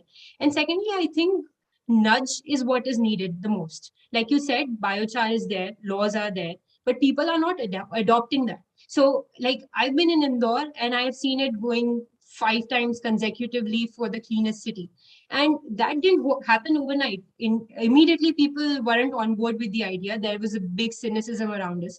But what I saw happening was that instead of asking people that you need to like take a stick behind them and asking them to do these things, the first thing they did was install dustbins everywhere at walking distance. So now you have that thing right in front of you. Why would you throw it on the floor?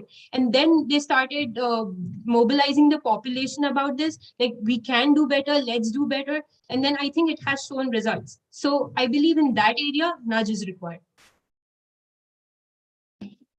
Okay, thank you. Thank you so much. Thank you, Sakshi. Are there any more questions from judges?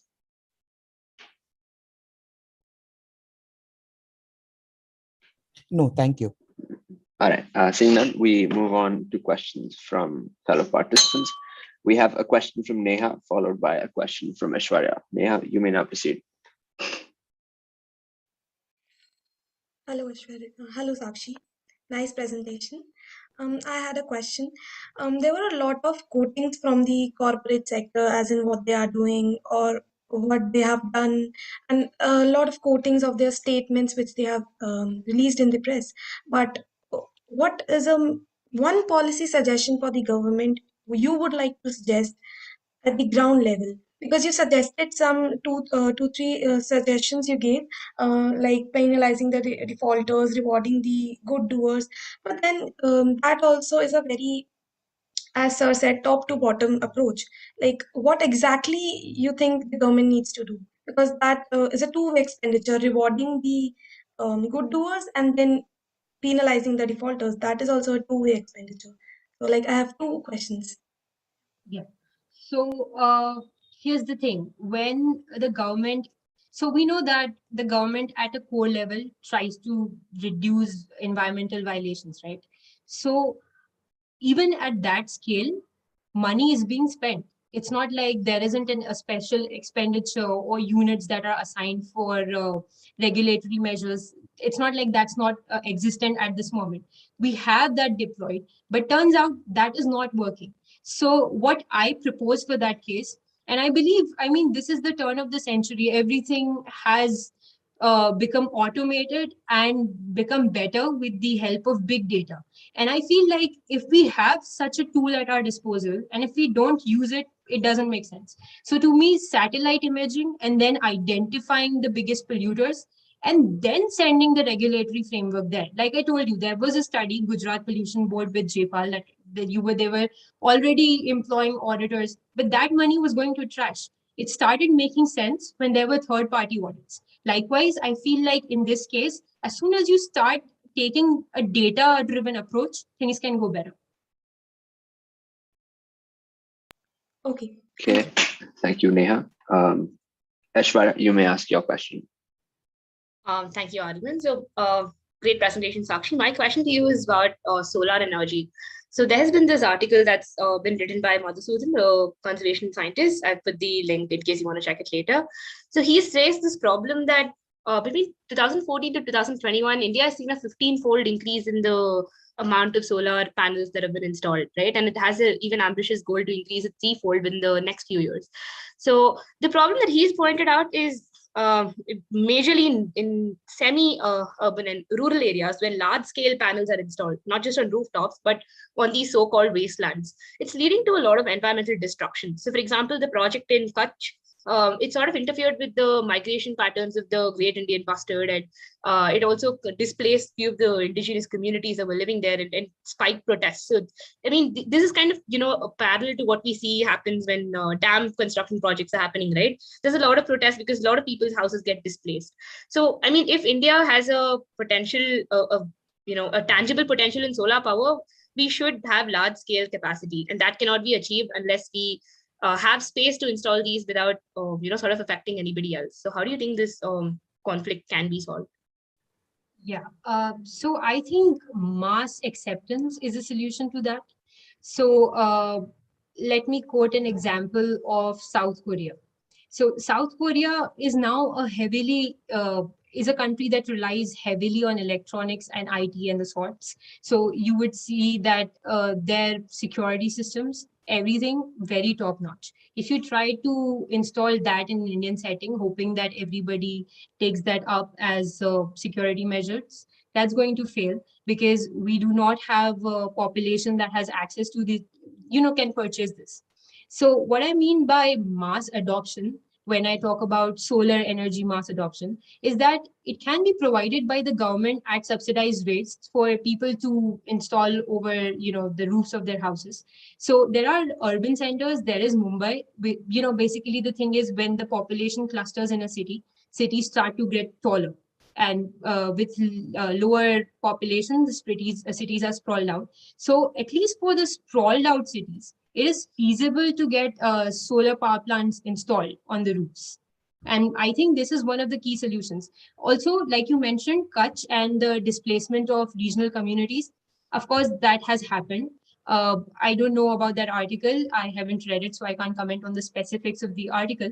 But I would like to point out that when you do something on a big scale and which involves land displacement, there are people who will suffer from it. And that has been something which is not new.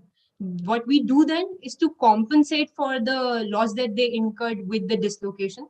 And I think in this case, the same goes true for the communities being displaced at Kutch, because the other side, the flip side of not having that wind power, I think that is a little more grave. I know it's very selfish of me to comment upon. I mean, I'm not the person who's getting dislocated, so it is selfish to comment it like that. But I think we need to look at the flip side. So that would be my answer to this question. Okay, thank you, Sakshi. We have one more question since one of the judges refrained from asking a question. This question will be from Rahul. You may ask. Sakshi, you talked about how the 1.5-degree scenario is something that that all governments try to strive to, right? My question is that one of the NITI Aayog reports talks about how $4.5 trillion will be required to phase out traditional energy to go to sustainable energy like solar power, right? And $4.5 trillion is a big chunk of your GDP. If I'm not mistaken, it actually goes into GDP. Where do you plan to get this money from? A. B. How do you plan to incentivize the people who loan you the money? And C. What is your plan to pay it back? Right. So thank you for your question, Rahul. Another discussion regarding climate change, and like I said, inequality becomes a part of the discussion. Our country doesn't have that kind of resource just lying around to invest in solar or wind.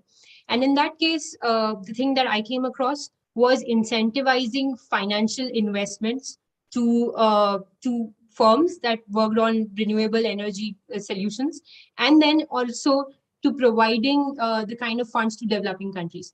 Now, what I'm talking about financial portfolios is actually companies who are interested in expanding their corporate social responsibilities and come from a developed world. So, like I said, Microsoft put aside a $1 billion fund for tackling climate change. There are several other financial companies around the world who have this big agenda.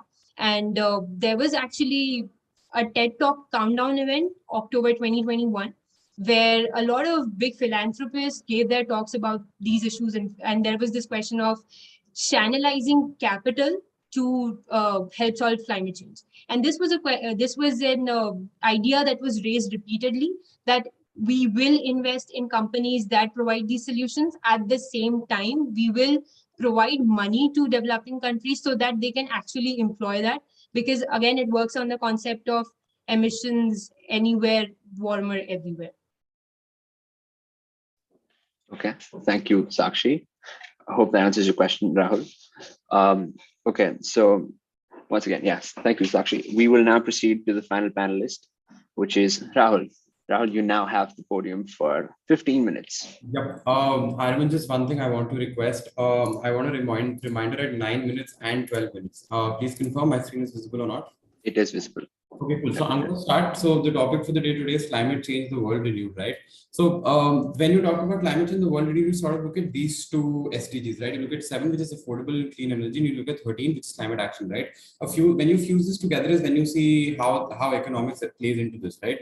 So what every country is sort of going towards is something called the 1.5-degree scenario, right? Now, what is the 1.5-degree scenario? Is basically they're saying over the century, if you see a 1.5-degree increase in the average temperature, the amount of sea level rises can halve, right?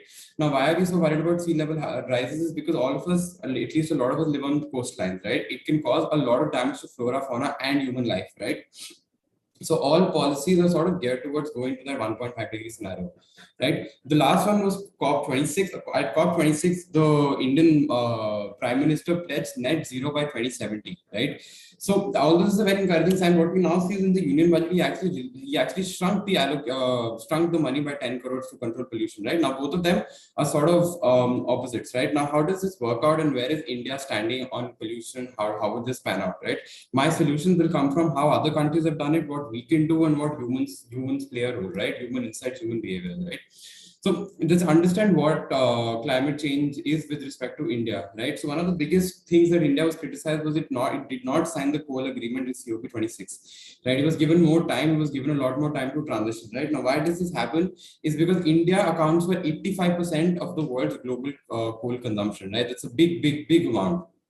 You cannot ask anyone rather to go from consuming one thing a day and the next day you zero it out if that's their staple, right? So how does this happen, right? So a lot of people spend a lot of money in R&D and innovation, and they sort of came up with this model which is called the CCUS model, which is carbon capture, usage and storage, right? It's basically a way to take down carbon emissions into the pollution into the air and take it down to a measure where you can achieve that 1.5 degree scenario, right? I have both scenarios inside my deck. I will show it to you in the next two slides, right? So how does CCUS work, right? Let's just sort of drill down into that.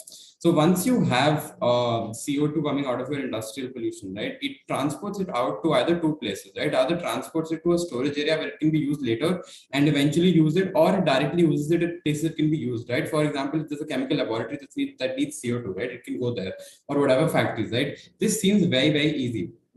And what are the sort of models behind it? So if you look here, right, this is the theoretical framework that's well accepted in COP26. It basically says you pollute to this level, right, this red bar, and because of CDR, which is carbon dioxide removal, you go down to this level, right? As long as you're at this level, you've sort of you will reach the 1.5 level, and in fact it says if we reach this level, we're at a low overshoot, so we will reach a 1.3 level, right? So basically it says you pollute this much and you go down to this level, right? So it's sort of asking that out of this you go from 1000 to maybe say 600, right? So you're accounting for 400 tons of pollution to in a layman's term, right? Now, why is it, if this is so easy to understand, why isn't it that people are doing it, right? Why aren't countries adopting it? Why aren't countries actively asking India to do it? Why not, right? The answer is very simple. The economics behind it and the cost behind it is massive, right?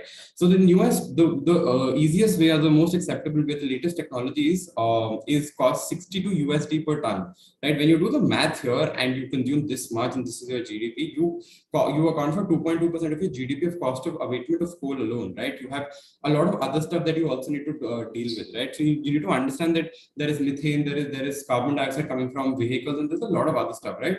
But at the same time, it's a great first step, right? 2.2% of the GDP is not the end of the world, right? You can sort of get over it. Now, why don't we do it? Here is where we sort of play on human behavior, right? So we need to understand that pollution itself is not everyone's top of the mind, especially India, right? Allow me to draw an analogy how humans behave and how this is exemplified, right? So one of the first assumptions I'm going to place, and I hope everyone agrees with it, is are nothing if not exaggerated representations of human behavior, right? Governments of a country represent the public sentiment of the country, right? However the public feels about it, the major chunk of the public, that's what the government is, right? And the second assumption I'm going to place is humans are creatures of habit, right? All of us wake up at a certain time, sleep at a certain time, if everything goes well, right? Here is where it gets very interesting.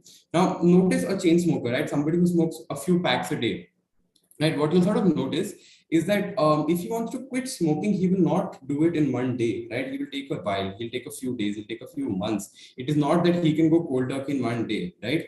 This is actually supported by data. When we see smoking prevalence in this country, you sort of see that it's a downward slope like this, not a downward slope like this, right? Now, a country which is addicted to coal quite to literally cannot be asked to do this, right? There has to be a better way to go about this, right? Without having to spend a lot of money, right? So now what are the ways, right? So my framework for suggesting policies is an intersection of three things, right? So we take the human insight we talked about before, we take funding. I'm going to talk about where the funding comes from, and then we infuse a 1.5 degree scenario. If these two come together, then your 1.5 degree scenario will be more or less achieved, right? So the first thing is they use the COP26 fund. I'm going to talk about what the COP26 fund is. We also have to be very careful that economies are still recovering from COVID, right? You need to understand every economy and then see what you can do best for them, right? A hard and fast rule where you just say that you need to completely go down is not something that will be acceptable. It will be very hard for a country, because at the same time, let's be honest, as economists and big economies, we cannot let environmental problems defer our economy, especially when the economy is just starting to recover, right? There has to be a middle ground without sacrificing growth just when it started, right? So where does the money come from? The COP26 saw you pledged USD $413 million in this year, right? For the least developed country fund, which is hosted by the Global Economic Facility and only climate resilience fund that exclusively targets least developed countries, right? So the first thing that we sort of need to know is that a NITI Aayog report estimates that the sector requires $4.5 trillion to meet the infrastructure gap if you want to go down on coal, you want to go down on petrol, you want to go to renewable energy, right? 4.5 trillion USD is a multiple of our GDP. It's not a small percent, it's more or less above our GDP, right? So my first suggestion comes from there, right? Use the COP26 fund to slowly and steadily fund countries like India to help high usage countries to either provide CCUS mechanisms or switch away from it, right? Whichever works and whichever is faster and whichever is cheaper, right? That's the first suggestion. The second suggestion I'm going to place is that because this country is a big producer of coal too, right? In one report talks about how 450,000 people are still employed in coal mines, right? That's their daily job, right? So if you're looking at that, India needs nearly 30 times more solar powers to phase out coal jobs, right? So there has to be money pumped into this, right? Now I'm talking about a lot of money. Again, the question is the government doesn't have this money because we've already talked about figures above our GDP, right? So my second suggestion comes that FDI policies need to change and allow private companies to set up electric processes in this country, right? Especially in areas which will be heavily affected, which are basically coal mines, right? So your Chhattisgarhs, your Jharkhands of the world need to really step up their game in changing their FDI policies or getting to talk with the central government to do this, right? This could be in the form of subsidy or whatever program works, right? My last suggestion comes back to the analogy is that going back to the smoking analogy, the only way to stop a smoker from smoking is to set up small goals, right? You cannot just say that 1 year later I'm going to stop smoking and I'm magically supposed to do it, right? The way to achieve a small goal is always through smaller tasks, right? It's to do one cigarette less a day, it's to do 2 cigarettes less a day, it's to go down that way, right? Smaller goals need to get set up. The problem with the current situation is the next check is at 2030 and the next to next check is 2050, right? That gives India a good 8 years to sort of see where it wants to go and decide, right? My problem with this is the fact that 8 years down the line, if this is our consumption scale, right? If we're doing this, right, we're going on a downward trend, right? What if 8 years we actually go up, right? What happens then? Because after 8 years, you might just say, okay, fine, we might not be able to do 2070, we'll do 2100, right? And that point it'll be too late. So the thing is that we need to really look at how we can set up short-term goals, right? Now there are a few ways to set up short-term goals. The one more human insight I'm going to play is that we tend to ignore problems unless they're thrown at our faces quite literally. Right now, what this means essentially is that once you have especially environment and pollution, right? Because we're in our houses, we don't really care. So sure, it's hot, but we sit in our houses, we turn on the ACs, we don't really care, right? So unless the public knows what is happening, they will not be able to make their opinions, right? Before I did my research, I did not know what the CCUS mechanism was, right? So there needs to be ways to educate the public, right? One of the most popular ways and most effective ways we saw is through how COVID was reported in this country, right? The pandemic was massively reported through graphs and various visualizations, right? That was one of the key triggers for people to stay home, right? When you see big numbers like 44 lakh infected today, you sort of end up staying home, right? Because you fear it. So this data needs to sort of be available, right? Now imagine Participant, 9 minutes have elapsed in your presentation. Now imagine a dashboard like this, right? Where you can go on this dashboard, you can select the pollution you want to look at, and then you see spikes like this in areas, right? You see that, let's say this is Delhi, right? You see that Delhi is producing this kind of spike, right? Which industry is sort of focused on, and which industry is sort of doing this, right? You see areas which are not polluting. Now, why are they not polluting? Right? All of the public can get information like this very easily, right?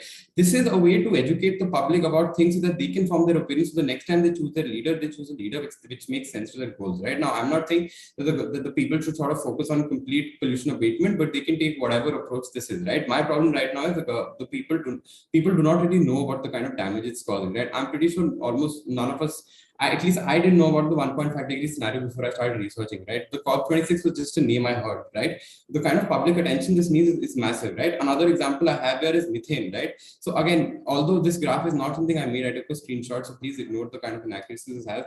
Again, you can sort of look at the kind of spikes you have, right? Once you have these spikes, once you understand, you can sort of tell people that, this is the things that you need to do, and this is the industries that are polluting this, and you can then start asking your local leaders to take checks against it, right? So my final suggestion is set up shorter term goals, allow citizens to see the damage they're causing and how can they abate it. That is all. I will now take questions. Okay, thank you, Rahul. A total time of 9 minutes has elapsed since you started, so we will entertain one more question. There are 3 questions at the moment. Neha, you may proceed with your question. Okay, wait a second. The judges first. Apologies. Judges, the floor is now open to questioning.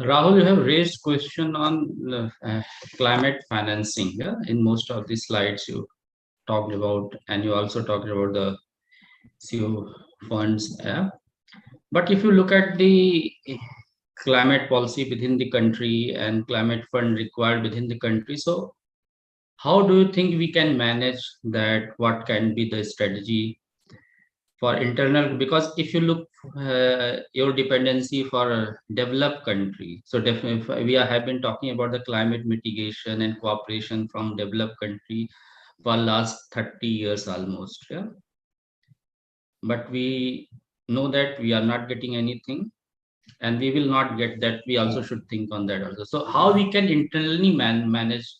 So there are ways to do it, right? The thing is that because you look at these big numbers, you're sort of scared, right? Where am I supposed to copy $4.5 trillion from, right? The thing again is going back to my third thing, you need to set up smaller term goals, right? By the end of this year, these many CCS mechanisms sort of need to get set up across these 4, 5, 6 industries, right? We will subsidize them. We will increase our union budget and allocate these things, right? The second thing is if you set up clear-cut finance strategies, this industry is polluting this much, we need to take it down to this much, right? And these are the subsidies we will provide, and these are subsidies we will not provide that you need to do on your own, right? At the same time, we need to be cognizant of the fact that the world is just recovering from COVID, right? So if we apply these strategies, what we'll see is policies that are environmentally friendly, B, they're actually supportive of industries that are sort of still recovering, and see, it's basically a sacrifice, right? Think about it as like a sacrifice that right now we're sort of not focused because our primary focus is somehow get out of this COVID pandemic, right? Somehow recover. Now we can sort of shift our perspective into this space. So this is my strategy. Okay, thank you, Rahul. Thank you, Mr. Bati and Rahul. Mr. Raza, you can ask your question. So a good presentation and detailing of specific to CCUS and all. So what do you as an economist think? What is the maybe 2 or 3 key points or challenges of implementation of this kind of a technology in a country like India? From economics perspective. The biggest thing, because we talk about economy, is the money bit of it, right? Where am I supposed to cough up? Where am I supposed to cough up 4.5 trillion? Right, that's the one biggest cost, right? Second, if you sort of look at, I was reading this article about coal workers in Bihar and Jharkhand. When COP26 was happening, their leader was on the TV trying to see if Modi makes a decision to sign coal, right? So there's a public sentiment that coal is the best thing, right? In fact, one of the workers said that the fact that I don't see anything except coal, right? My family is dependent on coal. My father worked in coal. My grandfather worked in coal. My entire generation is dependent on coal, right? So there needs to be a public education on the fact that there is life above coal, right? There's electrification, right? There are CNGs, there are alternative gases, right? That's the second thing. The third thing, and my bigger worry is our policies are not shaped towards adopting these, right? Our policies are clear cut, saying that you need to go down on the pollution by this level. They don't talk about how; they just talk about do it, right? So these are my 3 worries, right? The policy can be changed obviously through a diplomatic system, whatever we have in place, right? The money bit is we need external funding, right? So the COP26 fund, if you want to depend on them, if you want to do it internally, we can do it through a smaller thing. And the third one is obviously mass education, which I talked about. Okay, thank you, Rahul. Dr. Nurkar, do you have a question as well? Just one question. Currently, the energy returned on energy invested in artificial carbon capture is pretty high, the EROEI as it is called. So my question is this: does it make economic sense for a country like India to get into the business of CCUS at the point in time when these technologies are financially not returning their investment? There are other ways of natural ways of capturing carbon, while not looking at, while I understand that they are on a natural time scale. So we wouldn't be able to capture anything for the next 8 to 10 years, even if we build a forest. But there are other means. So my question is typically regarding to the energy return on energy invested in terms of Yeah, CCUS. so the answer to the question again is that before it makes economic sense, we need to be alive, right? If in the next 20, 25, 30 years, if the kind of global warming we're facing, it kills us, right? I was talking about the 1.5-degree scenario, where basically if you don't halve it, you will see coastline sea wave eruption and it'll start killing people, right? So before looking at economic sense, it's only to understand that there are human lives at stake at this point, right? Even though technology isn't there and it's actually gotten better, there was one of my graphs in the system, it showed it actually is going down, it's supposed to go down more, right? We have to start somewhere, right? If we don't start right now, we actually wait for the best tech. First of all, there is no best technology, right? This is the thing we've seen with phones, they're always getting better, right? We need to start somewhere. Second, if we don't start right now and we say that, let's wait to 25 years, 30 years, let's do it later, we might be too late, right? We would have exceeded the 1.5-degree scenario very easily by then, and that would have become a big, that would become a big problem. Okay, thank you, Rahul. Thank you, Dr. Nolkar. We will, if the judges do not have any further questions, we'll proceed with questions from fellow participants. No questions? All right, certainly. So we'll start with Neha, followed by Aishwarya, followed by Sakshi. Neha, you may ask your question. Hello, Rahul. Nice presentation. I would like to ask you a question that, as the other panelists asked you, what about the money part of this CCUs? But there is one more question that it is also a time-consuming process. Now, they can't be built in just 1 or 2 years, maybe. What immediate action you think the government needs to take in order to curb this problem? So when we know that the pollution is rising and the curbing mechanism will take time to be built. Yeah, so the first thing I would like to tell you is that even though CCUSs might take a while, right? My answer is we have to start somewhere, right? You can't just say, oh my God, they're taking so much time and it doesn't make sense for us to do it. You have to sort of do it because at the end of the day, it will kill you, right? It's very good to say that, it's difficult. Carbon capture has a natural way, right? It does have a natural way, surely, but industries weren't natural, right? Industries weren't set up by God himself, right? They're completely man-made, right? And again, see, if you look at the industrial revolution took a while, right? This revolution also took a while, right? But you sort of have to start somewhere because this will have a big impact on your own life, for that matter. Is there another question that I've missed? Like the immediate action, So the immediate action is you start subsidizing. That's one clear cut. You increase your union budgets towards pollution control. You set up clear cut KRAs, which is whatever KPIs, which is key performance indicators. You set them up. You start subsidizing, and then you increasingly see how you're performing. Thank you. Okay, thank you, Neha. We now proceed to Aishwarya's question. Aishwarya, you may ask. Right. My question to you, Rahul, is about the deep embedded element of politics when we talk about coal.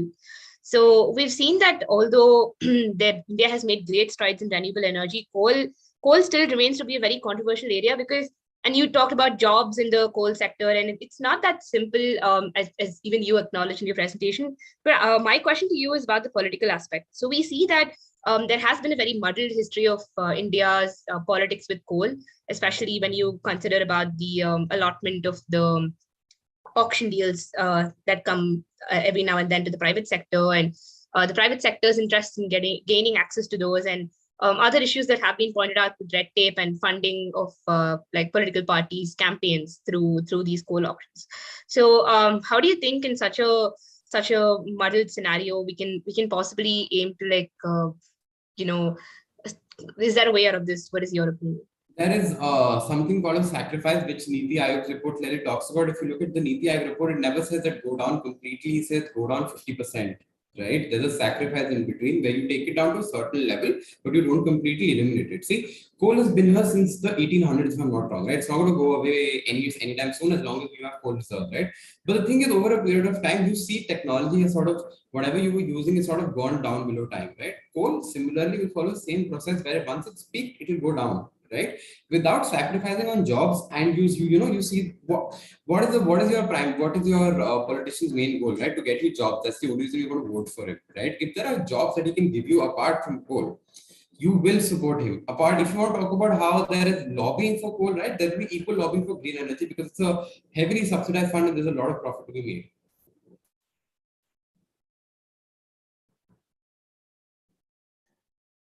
Does that answer your question, Aishwarya? It does, but am I allowed a follow-up question? Certainly. In this case, we'll allow an exception. But given and said that we do have to make a sacrifice, my question was, how are you going to solve the problem of, the bulk of votes in that states are going to come from the workers who work in those coal factories, right? So there's not going to be a very seamless transition once renewable energy comes in. If I'm working in a coal mine, I immediately get transferred to the solar power plant. So that transition isn't going to happen seamlessly. But for the party, the short-term goal is the next 5 years. So if they're going to make their voters unhappy, they're obviously not going to get re-elected. So how do you think? 5 years is a big time. 5 years is a huge time. I can get a college degree in 3 years. All it needs is for them to set up a local college where they have a 3-year degree in electronic engineering where you subsidize, right? 5 years is a long, long time. All you need to do is 1 year set up your college, set up a 3-year degree and go for it. 5 years is a big, big time. In fact, even if they have a college in place when they're leaving, that's more than enough to make their quotas happy, right? Again, I'm not talking about complete shutdown the coal, right? Once you have these in place, only then do you talk about doing it, right? You cannot mess with people's economic lives just because you want to save the environment, right? I'm sorry, I'm being a little defensive about environment. I'm not being a little defensive about environment, but you have to understand that people can actually starve to death if they don't get food, right? Specifically, hard labor who's doing this and earning their daily wage like this. Thank you, Rahul. Thank you, Aishwarya. We now move on to the final question of the event by Sakshi. Yeah. Hi, Rahul. So in one of your answers, you mentioned that the previous focus of the government was on dealing with the COVID pandemic, and now we can shift the perspective towards climate and its financing. I'm sorry, she's cutting off for me. Am I not audible perfectly? You are audible. You can repeat the question should you wish to. Sure. Rahul, am I audible to you perfectly right now? I think Rahul dropped off. His connection sort of broke. Let's just wait for him to join back.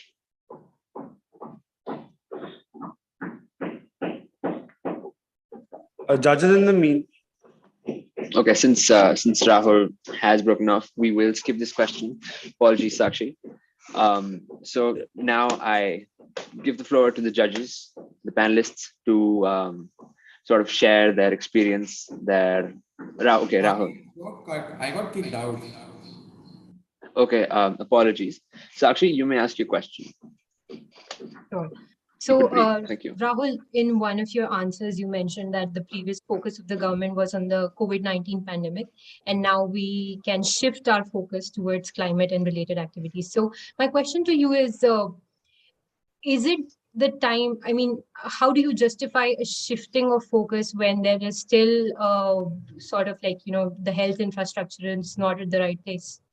Yeah, no. So the thing is, I didn't say start right now, right? Right now, you do the mass education bit of things, right? You start educating people is that something like this can happen. If you don't want to take external funding, if you can take external funding, you can directly inject that money into the system like this, right? If you don't want to take external funding, right now is a good time to introduce courses that teach people, right? Public ads that teach people stuff like this, right? For the longest, there were ads about smoking in the public, right? Where you can't smoking does this, smoking does that, right? Ads like these were effective ads that really tell people that something is going wrong is the need of the hour. Only then, once you have like 1-2 years of this down the line, then you can look at stuff like this to happen, right? And you can look at actual transitions to happen. Again, let's be mindful that the first check we have is 2050, so we have a good 8 years in place. Okay, thank you. I hope that answers your question, Sakshi. Since all participants have spoken, we will now move on to give the floor to the judges. We have 3 seasoned professionals who have years of experience in sort of the field of climate change. And we'd like your sort of the cream of the crop experience, any feedback that you have to offer, and anything else you'd like to say in the general context for the greater good. Judges, the floor is now yours.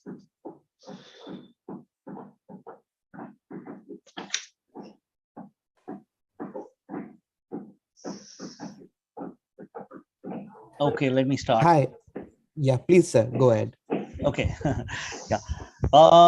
So very interesting presentations, many suggestions which are coming from the younger generation, with what they wish to see within their generation. So that's quite pragmatic, and also I was quite pleased to see how the younger generation are thinking about solving the climate crisis, or at least getting onto the path of solving the climate crisis.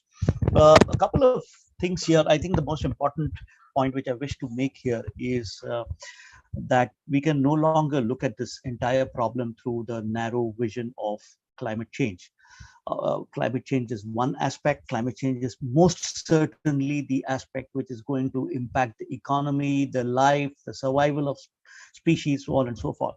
But the other part which we must address while we are looking at the renewed economy or the renewed future is about the aspect of maintaining the life-sustaining capacity of the planet, which means maintaining healthy ecosystem, maintaining the biodiversity, the communities, the habitats, the physical diversity, all of that which is contributing to the ecological services which make life possible on the planet. Climate change is going against that, certainly. But while addressing the issue of climate change, we must address these issues of ecological integrity of the planet in as much conviction as we are going to place on climate change. So very important about CCUS, carbon sequestration, artificial sequestration, extremely important about bringing the diversity in getting equality in genders, getting equality in the vulnerable communities, all of that, and also adding to it this aspect of maintaining the ecological integrity of the planet. So I was pretty pleased on spending this 2.5 hours listening to you all. Thank you so much. Thank you so much, Dr. Nurka. That was very insightful. Just a second. Mr. Raza, would you like to deliver some remarks? Yeah, thank you so much for bringing me in for like listening to some of these future economists and all. Probably we'll be reading some of their outcomes in the coming years. Uh, Extremely happy to see the kind of insights and all the participants have gone into certain set of details, and everyone is more or less not related to each other, but all of them actually addressing the larger objectives around how we can address the climate change aspects. So I actually have a very kind of an maybe suggestions with respect to how climate change and economics uh, may be looked at, and maybe the students can take up in their thesis works or in their project works and something. So there is always a feedback loop happening of economics in whatever you do. That is something which is very much required in terms of exploration, in terms of understanding whatever actions you are taking, what is the economic cost that is that you incur, and how that can be maybe recovered, or how we can maybe, so we call it how can we recover or bring that cost in the operation phase of the activity or the infrastructure or whatever we are doing. Maybe can we reduce the life cycle cost of it? What are these different aspects we as an economist can look at? Then there's in this aspect of energy and economic lock-in in certain activities we do. So for example, you build an inefficient building, 10 floors or 15-floor building, and it is an inefficient one, or maybe consuming more energy. You actually have logged in that energy, that extra energy it will require for every year, every day till the building is there. How to avoid these lock-ins of energy or money in infrastructure projects? Can we look at in these aspects how we can reduce that, or how we can negate that or mitigate that in the due course of time? Then whenever we are kind of looking at, because this is one debate which is in the global space, is per capita emissions and household size. So maybe as economist, you look at data on a day-to-day basis, but it's also interesting to study and actually bring insights how reduction of household sizes are actually impacting per capita emissions, in which is leading to more amount of emissions, which is also leading to more amount of expenditure from people's end. For example, if you are in a joint family, you will require one refrigerator for the full family. If you get segregated in three families, you will require three refrigerators, three air conditioners, three. So how some of these things are actually impacting, and how, so it is not just the financial part of the economics, but also the behavioral and societal part of economics that comes into play, and that needs to be looked at. As an economist, you may, so some of you who are right now present may want to explore one of or some of these areas.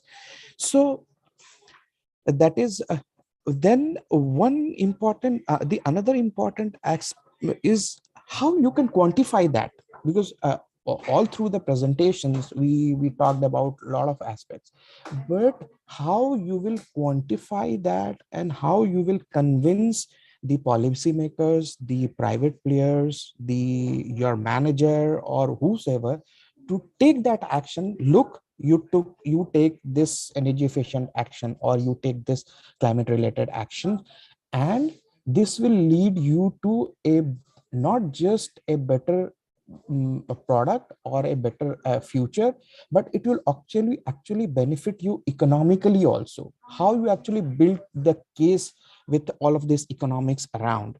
So that is something which is related to economics and climate change and other aspects. Other than that, one important aspect that comes around in climate change is intensity and frequency of extreme events, or intensity and frequency of taking actions. How some of these things, so these are some of the key words which in the climate change aspect people keep taking these. So you can try to explore the economics around some of these aspects also.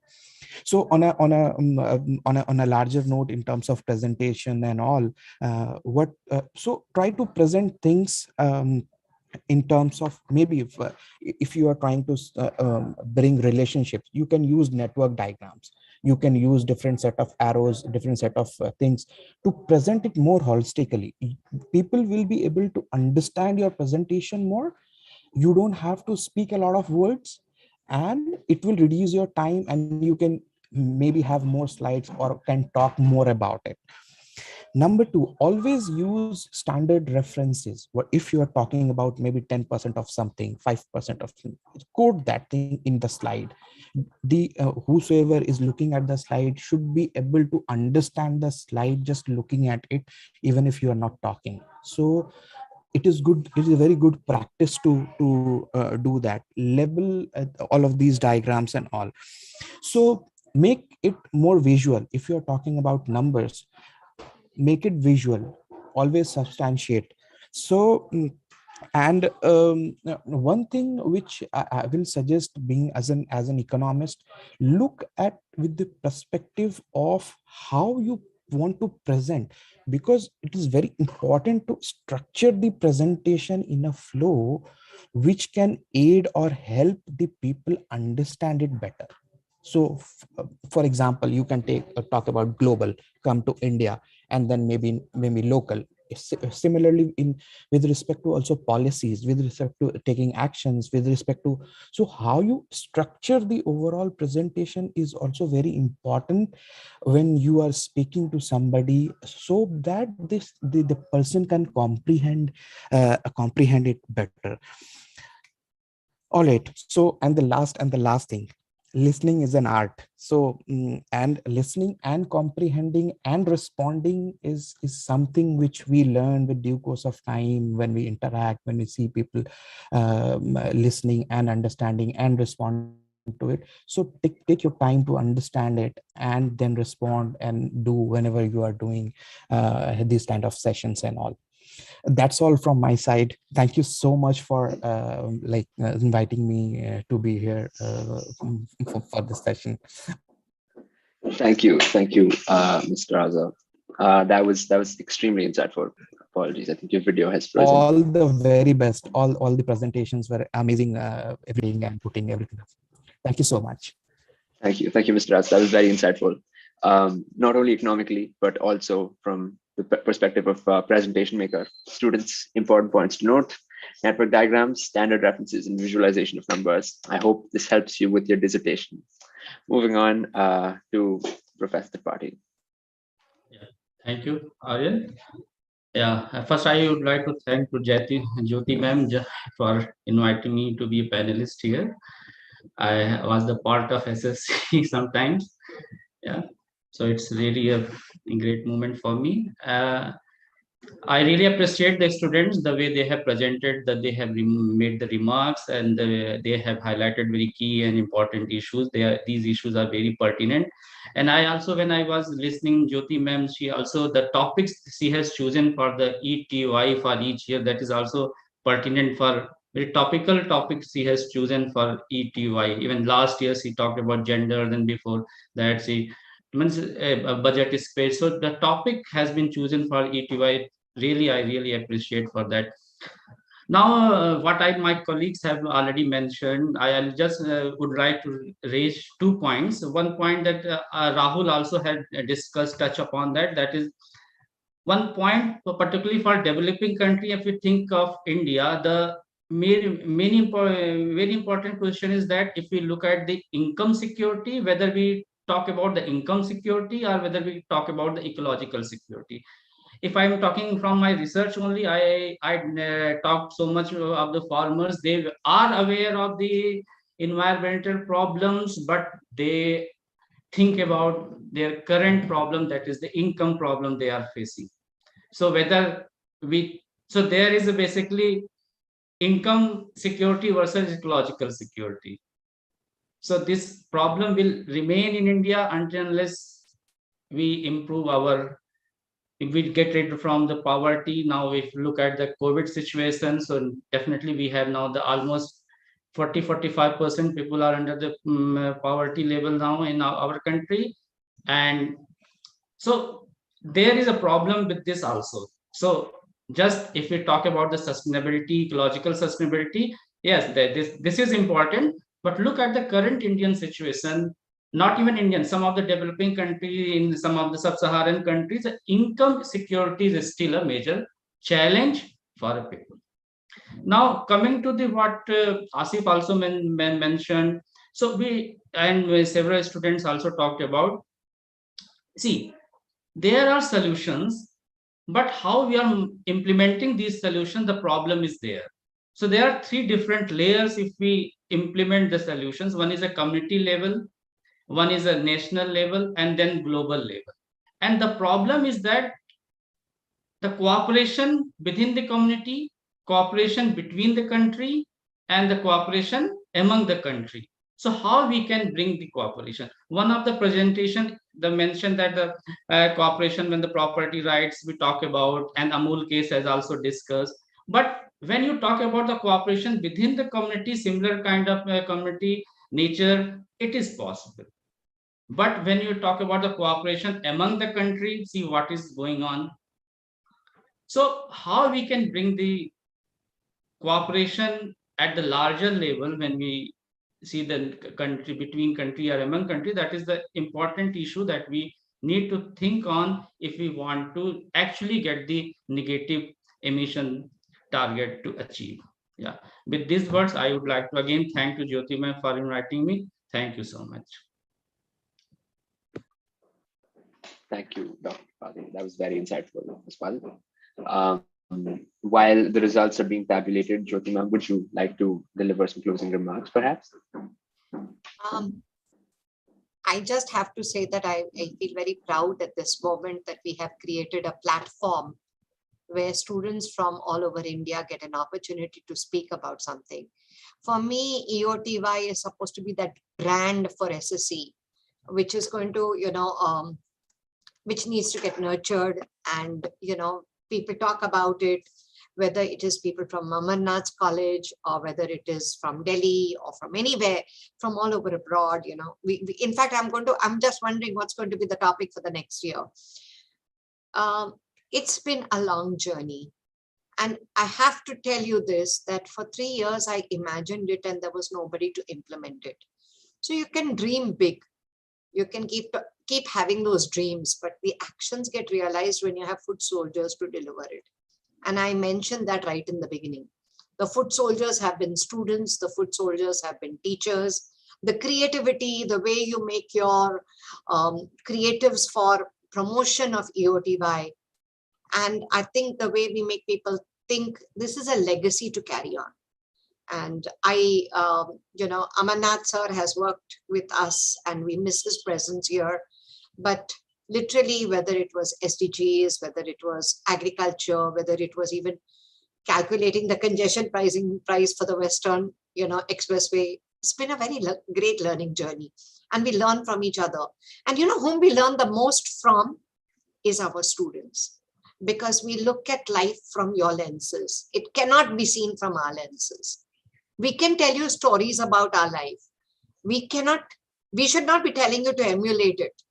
I think one of our, participants from Christ University said, let's look at what our grandmothers and our great-grandparents lived, the kind of life.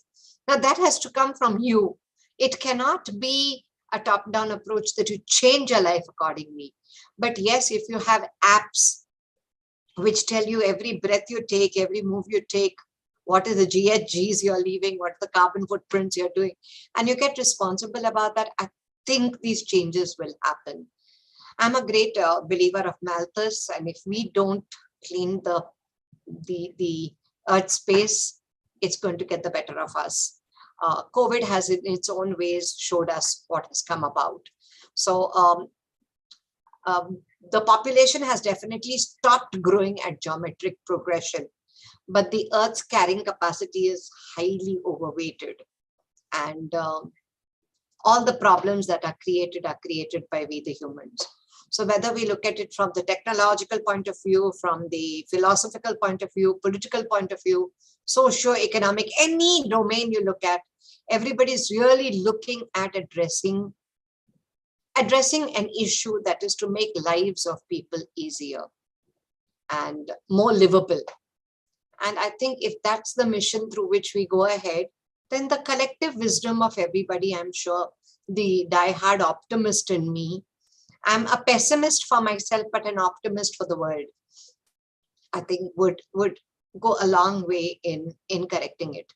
If it doesn't get corrected because we fail in our duties and actions, then obviously for our actions, we are going to face the price of what is going to be in store for us. So really speaking, sensitized development foot soldiers of tomorrow, I think I'm very happy the way this thing has unfolded. I hope the multiplier effect of this moves on, and it kind of, glues more people in and come up with varied perspectives. What I really liked about the 5 participants were the different approaches today. They didn't speak the same thing. That just showed the prism of the world. And I'd like Niharika to give data on how many students came in for the first round and the second round. And you understand how much goes into planning EOTY. This final round is very, very simple. You just give a topic and 5 students come and present it. But it's reaching to this final round, which is really, I think, Niharika, you must share this journey with everybody. Thank you so much for giving me this opportunity to speak. Thank you so much, ma'am. Very well spoken.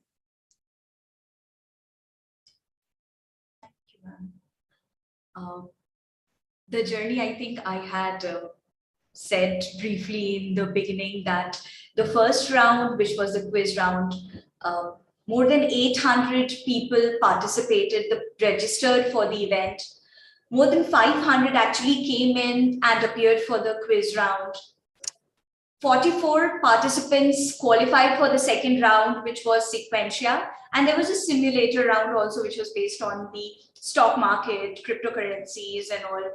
From those 44 participants, finally, 5 finalists came to this third round. And all this happened, although in 1 month, which is March, beginning from March 15th, which was our quiz round. But this took, of course, a long time to plan, where we started planning in November, how everything will get started with our EOTY head, my colleague, Dr. Gargi Patil. She's been a very great support. Then Dushyant, who's been a brilliant person. He's the EOTY head. He's come up with great softwares. He's come up with very nice ideas to promote. The core team that he has, he's chosen on his own, and they've been performing very well. Be it the marketing team, be it Himanshu, Rigved, and Dhruv, Mahi, anyone, take any name from the core team, and they've been a great support till now. This, as ma'am has already said, and thank you panelists, the judges, for coming and appreciating our work. I know the students feel very motivated when the eminent personalities like you come in to support us, to judge the students, and give us new motivations. With this, I would now request Dushyant, the head of EOTY, to come in and take the stage. Dushyant, please. Good afternoon, everyone. My name is Dushyant. I'm the EOTY head for this year. I just want to say a few things before I move on to my vote of thanks. It's been an honor to head this event this year. It went very smoothly. Thanks to everyone. I wouldn't conclude with my vote of thanks right now. I'd want Gargi ma'am to first announce the results. After that, I would go on to the vote of thanks. Gargi ma'am, you can take the stage and announce the winner and the runners-up. Yes, thank you so much, Dushyant. First of all, good afternoon, everybody. And it was such an honor to listen to Tripathi sir and Asif sir and Mulkar sir. It was such a pleasure listening to all three of you, sir. And I feel privileged to be here and to get this opportunity to listen to you, actually. I'm here to announce the winners, and for all the 5 participants, thank you so much. Thank you so much for coming in and participating. I think that goes without saying. So I will begin with announcing the runners-up first, and the runners-up for Economist of the Year 2022 is Sakshi Sabnani, who's our own student from Symbiosis School of Economics. She's our master's student here. Can we have some emojis playing in the chat box, please? Yeah. Maybe IT can put her in the spotlight, please. Yes, please. Yes. Thank you. Congratulations, Sakshi. Congratulations, Sakshi. Yes. Okay. Moving on, we also have one thing that I want to mention here, that the difference in evaluation between Sakshi and the winner was very tight. I'm sure the judges had a tough time giving the winner and the runners-up, and I can see the panelists also smiling at this. So we do have a winner, and winner for the Economist of the Year 2022 is Aishwarya Venkat from the Christ University. Very heartiest congratulations to you, Aishwarya. Can we put Aishwarya in the spotlight, please? Congratulations. Congratulations, Aishwarya, and congratulations, Sakshi. We are so proud of you. Please take the message of climate change far and wide through your blogs, through whatever. All right. And Raza sir, I have a sincere request. If you can talk to Hitesh ji I feel the two girls should get some opportunity to intern at NIUA, just so that they can take this forward, to another level. All right. If this is possible, I mean, it's just my humble request, but I will also write to Hitesh, sir. Yeah, please do write to him. That will be a good way to start. Yeah. Yeah, Dushant, over to you for the vote of thanks. Thank you. Thank you, Gargi ma'am. So good afternoon. It is a privilege to propose the vote of thanks and conclude the event, which is the flagship event of the Symbiosis School of Economics. Can we have Dushant? On behalf of the college fraternity, I would like to thank all the judges that came here today to spend their valuable time and grace the event with their expertise and knowledge, especially on a topic like climate change, which is very relevant. A warm and heartfelt thanks to the ship's captain, which is EOTY ma'am, our director, for guiding us throughout the entire event. A big shout to Gargi ma'am and Niharika ma'am, who are the faculty in charge for the event, for being there constantly, nagging me and getting me to work and to getting this event to actually happen. Without them, it wouldn't have been as great as it was. Also, a special mention to the IT team, which is Janardhan sir and Weber sir, for being the backbone of the entire event. Without them, this entire platform wouldn't have gone as smoothly as it has. All our events, be it the quiz platform or the Roosto simulation, which is the crypto simulation, it all went very smoothly. So thanks to the IT team. Further, I would like to raise a huge round of applause for my entire team, the core team of EOTY 2022, which has worked really hard. Despite it being an online event, everyone has been there physically in college every day, running around, making sure everything happens. I want to acknowledge people also. Everyone in the team has worked, but there are people who have done much more than they were supposed to. So obviously, the deputy head of UTY, Dhruv Vandre, I want to mention him especially. When I was not there, he was always there. Also, Mahi for running around, making sure all the rounds happen smoothly. Also, Lavish, Pariti, and Samriddhi are 3 first years. Usually for EOTY, we don't take first years in the team, but these are 3 FYs who have just come into the college and they have been there every second of the entire event. With over 800 plus registrations this year from India and abroad, apart from the students of our college who participated, we had a very, very gigantic event this year. And I'm very grateful to all the participants for taking part, especially the top 5. Congratulations on making it this far. Even though 3 of you did not win, you're going back home with a lot of learnings, a huge experience. This event would not have reached where it did without the 5 of you. Lastly, I would like to congratulate the 2 winners. I hope you learned a lot more than anything. This event is created by EOTY ma'am for a platform for students to show up. And I'm very, very happy and proud of all 5 of you. And lastly, I want to thank all the sponsors, Radio Maharani and Siddharth Group, without which the event wouldn't have happened. And also, we were promoting student entrepreneurs the entire event. On my right side, you can see these are 4 small businesses who are owned by student entrepreneurs. So yeah, here's to students and colleges for creating platforms like this so that people can have opportunities like this and learn a lot from them. Thank you to the audience. Thanks to the panelists. And thanks to everyone who is here. I would like to conclude this event now. Thanks a lot. Also, thanks to Aryaman for hosting this event. Thank you so much, Aryaman. Aryaman, thank you. Thank you, ma'am. It was very nice to see each one of you again. Sakshi, I'd like to mention there's a... sorry, Raza, so... Shall we not take a group photograph? I think we can have a gallery. Yeah. Yes, so.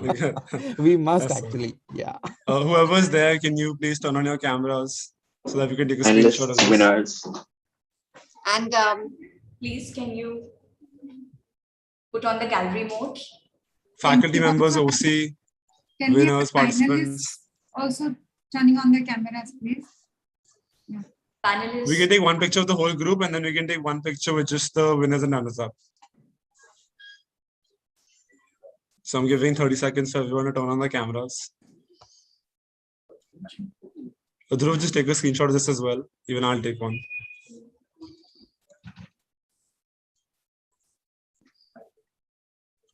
Okay, smile.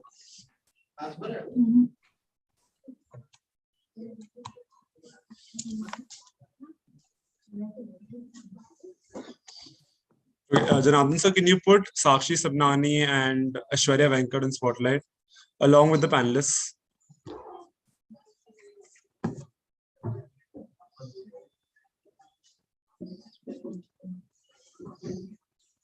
Aishwarya, Sakshi, Asif, Raza sir, and the rest of the panelists as well.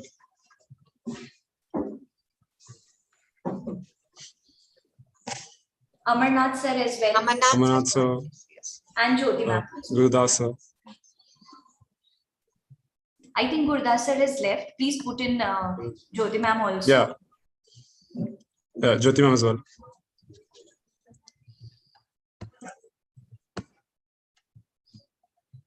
Okay, if you all can smile on the count of 3.